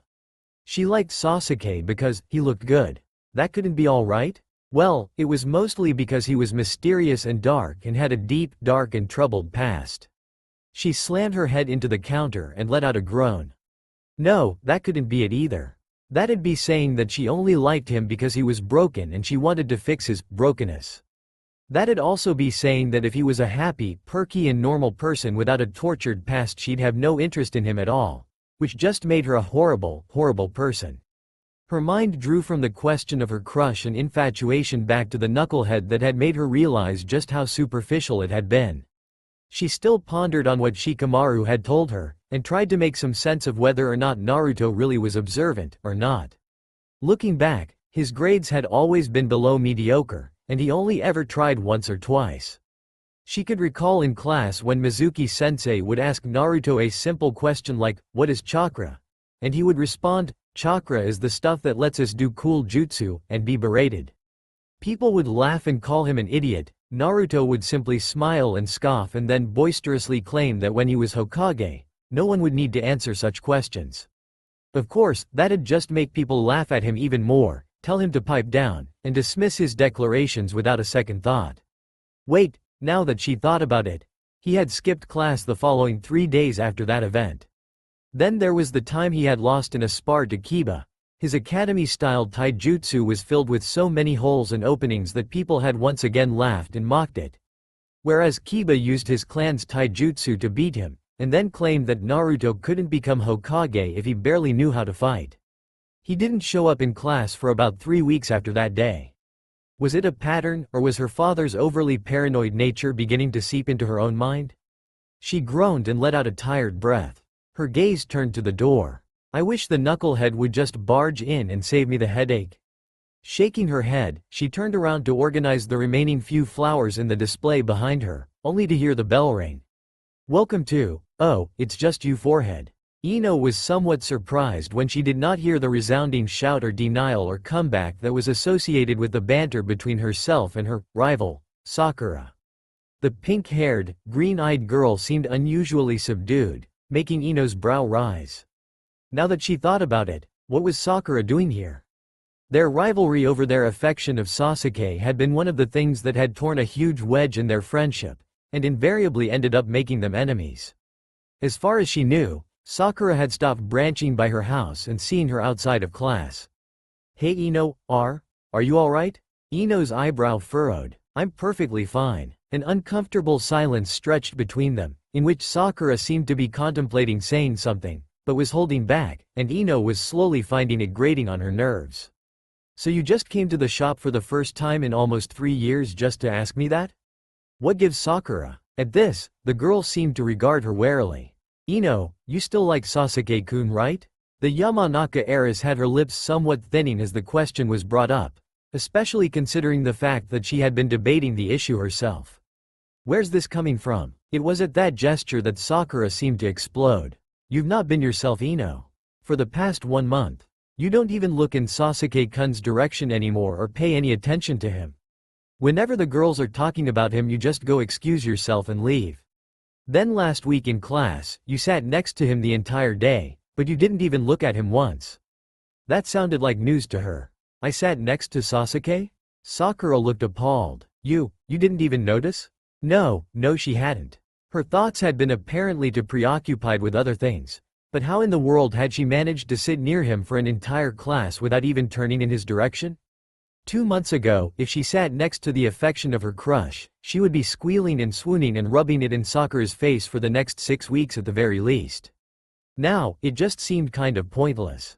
Wait, just Sasuke? Not Sasuke-kun? Ino, what's going on? What's wrong with you? Nothing's wrong with me, Sakura. Sakura vehement in her denial. Something is wrong with you. You've been different ever since you lost that bet.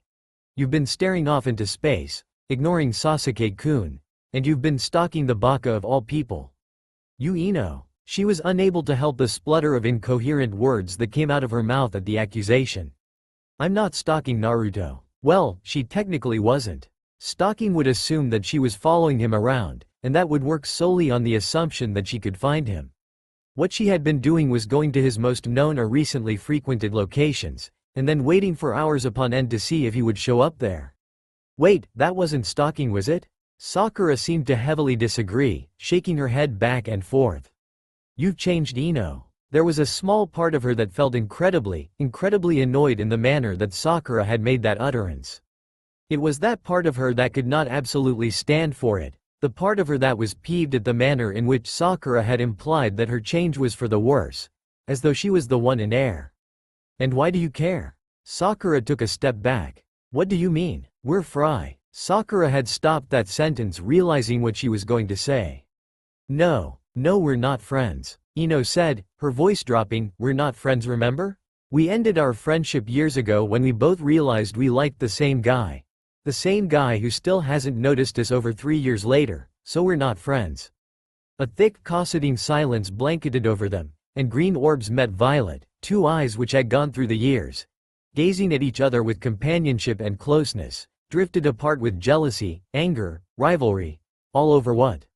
Ino found herself asking herself that question, now that she realized it. They had become rivals over what? They had sacrificed their friendship over what? Moments spent laughing in each other's company, grooming each other's hair, sharing everything they had, discussing fantasy weddings and magnificent white nights, envisioning themselves as princesses within each other's courts, caring, joking, smiling, all of it, sacrificed, replaced with vicious name-callings, arrogant remarks, violent outbursts and confrontations. For what? For Uchiha Bloody Sasuke. She had sacrificed the closest thing she had to a sister for a boy's affection. How stupid was she? "Ino, you didn't answer my question. You still like Sasuke-kun, right?" She had taken one step forward. "Right?" Sakura's emerald eyes were almost glistening, searching, as though trying to convince herself of something, though Ino did not know what. What Yamanaka Ino did know, however, was certain. There are more important things in life than Uchiha Sasuke. Sakura recoiled, as though physically slapped. Her mouth opened, and then it closed, and then she shook her head.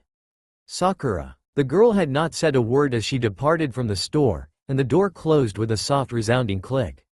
Within interest, Cage versus Academy student. It was a matchup that wouldn't even be brought up as a joke, because the comedic value died quickly, similar to the Academy student dumb enough to challenge a being whose sheer power and experience trumped theirs in light years. Of course, when the goal was not to defeat said Cage, but merely to steal an object from the man within a short time frame, there was a chance of success, regardless of how utterly improbable it was. These chances of success were also aided by the fact that the Cage would not be attacking, but merely defending and staying in a stationary position. Still, despite these advantages, Sarutobi Hiruzen was rather interested in seeing just what his foster grandson was capable of, if he was sufficiently interested. He had been expecting many things, but no one could ever be prepared for Uzumaki Naruto. Thus, the minute of truth began. The boy had lunged forth from his place, moving at a speed that was most definitely not Academy student caliber, and Hiruzen's eyes narrowed as he noticed a large emission of brief smoke trailing from the boy's legs, which were propelling his movement. The smoke was white and traditional, in other words, it was the chakra smoke that was emitted whenever a technique such as the Bunshin, Hanjir Kawarimi was performed, the same smoke which covered the Shunshin, and usually occurred as a result of a brief emission of excessive chakra being released into the atmosphere. The smoke was further common when releasing or unsealing objects from scrolls, or performing the summoning technique, and traditionally, the smoke went unnoticed or ignored by shinobi, having no real use except but to provide a brief cover to their movements. Naruto went above and beyond. "Eat this, Gigi." The charging boy placed his hands into the traditional seal for the Hanj, Kemarigakure no Jutsu. Hiding in the smoke technique. Naruto had not been joking when he said he had invented a new technique. The Hokage would have burst out laughing in amazement as his entire vision, and nay, the entire training ground immediately went up in an explosion of smoke. The white, all-consuming chakra smoke climbing higher and higher and forming into the shape of a giant mushroom cloud. Not that Sarutobi was aware of this as he placed his hand on his hat to stop the billowing smoke from sending it flying as his clothes flapped vividly, and he had to apply a bit of chakra to his feet to stop himself from being blown backwards.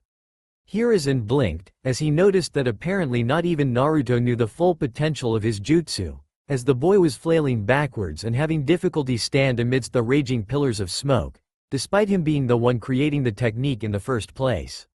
Gah, I think I overdid it, Datbayo. He was sent soaring into the air by his own technique, and Hiruzen couldn't help it as he burst out laughing, the aged Hokage laughing like he had not laughed in a long time.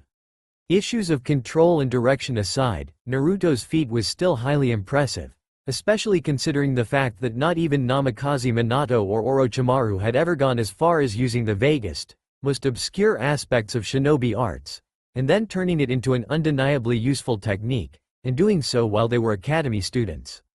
It was a truly impressive and noteworthy feat, and Hiruzen would have to rank the hiding in the smoke technique as a B-rank supplementary ninjutsu, though he had a feeling it would be A rank because the sheer chakra that was in the air was overwhelming, as though someone has just created 1,000 hefty shadow clones, which was the most chakra-extensive clone technique available. Naruto's vast pool of chakra was the only reason he could even create this much chakra smoke and still be standing. If anyone else were to try it, they'd just be exhausting their reserves. The smoke was not suffocating, however, but merely obscuring, which was why it was supplementary. If Naruto could somehow make the smoke act like actual smoke, that is, acrid and lethal to the lungs, it would be a deadly technique for any shinobi who wasn't a wind-release ninjutsu specialist.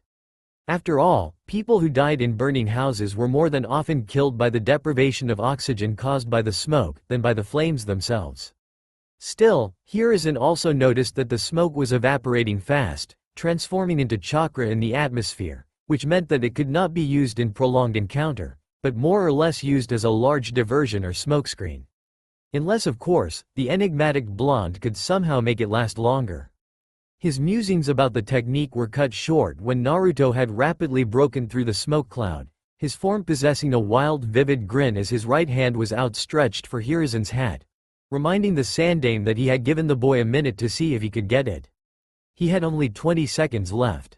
Hiruzen effortlessly negated Naruto's attempt, using his smoking pipe to smack Naruto by the wrist, destabilizing the boy and sending him to the left. Naruto, to his credit, rolled with the momentum, performing an airborne cartwheel as his sandaled feet struck the ground for all of a brief second before he went in for another charge, this time with his left hand. Hiruzen's pipe came down once more, only to blink as Naruto grabbed onto the pipe-wielding hand, his eyes sparkling. "You're mine, Gigi." The Hokage realized that Naruto's grip was airtight, and rapidly came to the deduction that he was utilizing the basics of the tree climbing technique to hold on tight, applying chakra to his palm to give it impeccable gripping quality. Of course, Sarutobi Hiruzen was called the professor for a reason, and what Naruto was doing was the basics of a long-forgotten, sticky fist taijutsu style which relied on strong grapples utilizing chakra as a base. It was a style that was hard to beat if one did not know the counter. "Nice try, Naruto-kun." Chakra burst forth from the tenketsu around the area, rapidly destabilizing Naruto's own chakra that was holding him in place, leaving the boy's eyes widening. Hiruzen spun out of Naruto's hold, and literally spun the boy away from him, sending him airborne with nothing but a twist of his wrist. Naruto was sent spinning in the air like he was caught in a tornado, before he landed on his butt amidst the smoke. 15 seconds remained. "Gah, I thought I had you for certain, Tte. I haven't even practiced that move on anyone yet." Despite his words, Naruto did not look at all discouraged. Instead, he rose up, amidst the smoky carapace that was their surroundings, still with a grin on his face. "Guess I've got to show you my awesome secret technique." Naruto charged forward once more, legs propelling him towards the air as he made a fast grab for the Hiruzen's hat. The Sandame sidestepped, instincts and years of experience belaying Naruto's moves easily, the airborne boy's swing easily going wide, as he was left easily exposed, and Hiruzen bumped him on the head with his pipe, sending the boy once more plummeting to the ground. 12 seconds remained. Hiruzen's curiosity peaked as Naruto's feet never touched the ground. Mere millimeters away from when his blue sandal would make impact with the earth, his form was rapidly absorbed by the familiar cloud of chakra smoke. Somehow, he rapidly regained momentum, thrusting upwards with his left arm in a sharp lunge for Hiruzen's hat. The god of shinobi's reflexes acted in place for his momentarily surprised mind, and he dodged once more, effortlessly twirling away from Naruto's assault, the young boy's grabby hands once more swiping futilely into the smoke, before he descended into a pile of white smoke once more. 10 seconds remained. More smoke engulfed Naruto's form before he hit the ground again, and he was sent lunging towards Hiruzen at faster speeds than before, leaving the Hokage no other choice but to slip into a soft stance, one that would be eerily reminiscent to a casual observer as that of the Hyuga clan, as caught the boy by the wrist, and swung him to the side, sending him flying into the obscure hazy clouds. Only for Naruto to come barreling back at the Hokage at twice the speeds he was thrown, rapidly tossing a rubber chicken upwards in an attempt to knock off his hat. Hiruzen ducked beneath the wayward latex bird and had his eyes twinkling in amusement and rapid intrigue. 8 seconds remained. What Naruto was doing was the equivalent of dropping a kunai to the ground, and then mere seconds before the kunai made contact, it would veer off upwards in a diagonal angle, suddenly gaining momentum from Kami knows where. Essentially, Naruto had an infinite source of momentum and kinetic energy, each and every time he was engulfed in brief smoke. The true question was where or how Naruto was getting this limitless momentum from. Still, only 7 seconds remained, and it would be over. "I've got you now, Gigi." 6 seconds. Naruto came charging once more from his left side, arms extended wide in a comical manner of a pouncing cat. 5. Hiruzen extended his palm towards the boy's ankle. 4. Only for his eyes to go wide as his hand slipped right through. A bunchin? 3. There was a brief gust of smoke, and Hiruzen froze as he gazed upwards, realizing his folly. 2. He was the rubber chicken? 1. Naruto was above him, grinning, and aged brown eyes met ocean blue, one holding great determination to completing his task, the other holding a hearty pride and amazement, as the boy's hands lunged downwards descending towards the Hokage's hat, his thumb, index and middle fingers managing to softly grip against the top of the headwear and lifted a centimeter off Hiruzen's head. 0. Futon. It was a nameless, generic wind technique that merely emitted wind-natured chakra in all directions, which was suitable enough to immediately dispel the Naruto's Kemirigakure no Jutsu, the gusts of wind vanishing the clouds of chakra smoke sending the boy soaring into the air, before eventually crashing into the ground in an undignified heap. The fields of Training Ground 9 were once again clear of smoke, and Naruto collapsed onto the ground, letting out a short burst of air as Hiruzen let out a soft breath, realizing that the time was up. He was uncertain if he was merely rusty from not having had any combat experience in over a decade, or if Naruto's sheer tenacity was great enough for him to have nearly succeeded in stealing his hat. That was not a bad attempt, Naruto-kun. Naruto stood, his back was turned, and he could not see the boy's expression, but he seemed to be shuddering in place, shaking, and Hiruzen frowned. "Naruto, I did it, Yata." Hiruzen suddenly realized that he could feel a breeze on his scalp. The cheeky blonde boy standing in front of him placed the Hokage's hat firmly placed on his head, and a wild, energetic grin on his face, his eyes twinkling in a manner that uncontrollably sent goosebumps down Hiruzen's spine. "I win, Gigi." How had he? Hiruzen's eyes widened. "You applied the tree-climbing technique to grab my hat." It was a statement, not a question. Of course, Naruto did not seem to care as he jumped and paraded across the training ground with the cap on his head, leaping and whooping, throwing all manner of flips and turns without care. Hiruzen let out a resigned breath as he watched the boy's antics. He placed his hand under his bearded chin and rubbed it slowly, trying to recall the events of the battle. He did not know how Naruto was limitlessly getting constant momentum from, which allowed the boy to rebound back faster than normal, and at the same time Naruto had hanged himself into a rubber chicken, and he had sent out normal bunchins in his place, except, if he had hanged himself, how had he thrown himself? The clone that had been attacking him was a basic traditional bunchin, not a solid one. Hiruzen shook his head. Of course, he had been holding back and not taking the boy seriously, but there were too many mysteries within that display, and as much as there was a part of him that wanted the answers, he decided that every shinobi was indeed entitled to their secrets. He also made a brief mental note to summon Enma, and find Maida Guy. It seemed that the numerous years behind the desk had truly rusted his skills. Heavens forbid a foreign village or his former student decide to attack, his rustiness would immediately be the death of him. Or perhaps it was time to start looking into a new successor again?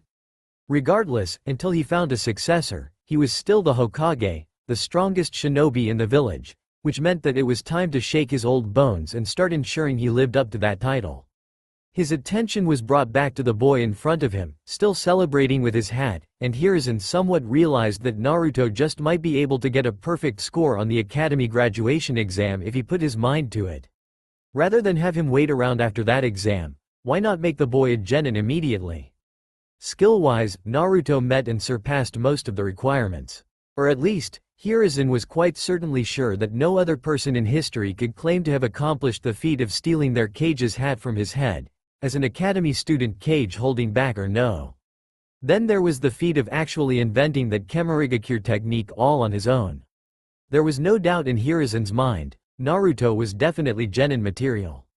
It seemed the genin core might be gaining an addition earlier than expected. Alright Naruto-kun, you grabbed my hat. The boy with the large oversized hat on his head turned to him, before giving a brilliant dazzling grin. Does that mean I get to ask a favor from you, Gigi? The Hokage smiled. Yes Naruto-kun, one favor, within reason. The boy's face seemed to rumple up into thought and contemplation, as he slowly, but certainly began rubbing at his cheeks. I want you to spend the rest of the weekend with me, Gigi. The Hokage blinked, momentary surprise entering his form, along with a wealth of disbelief.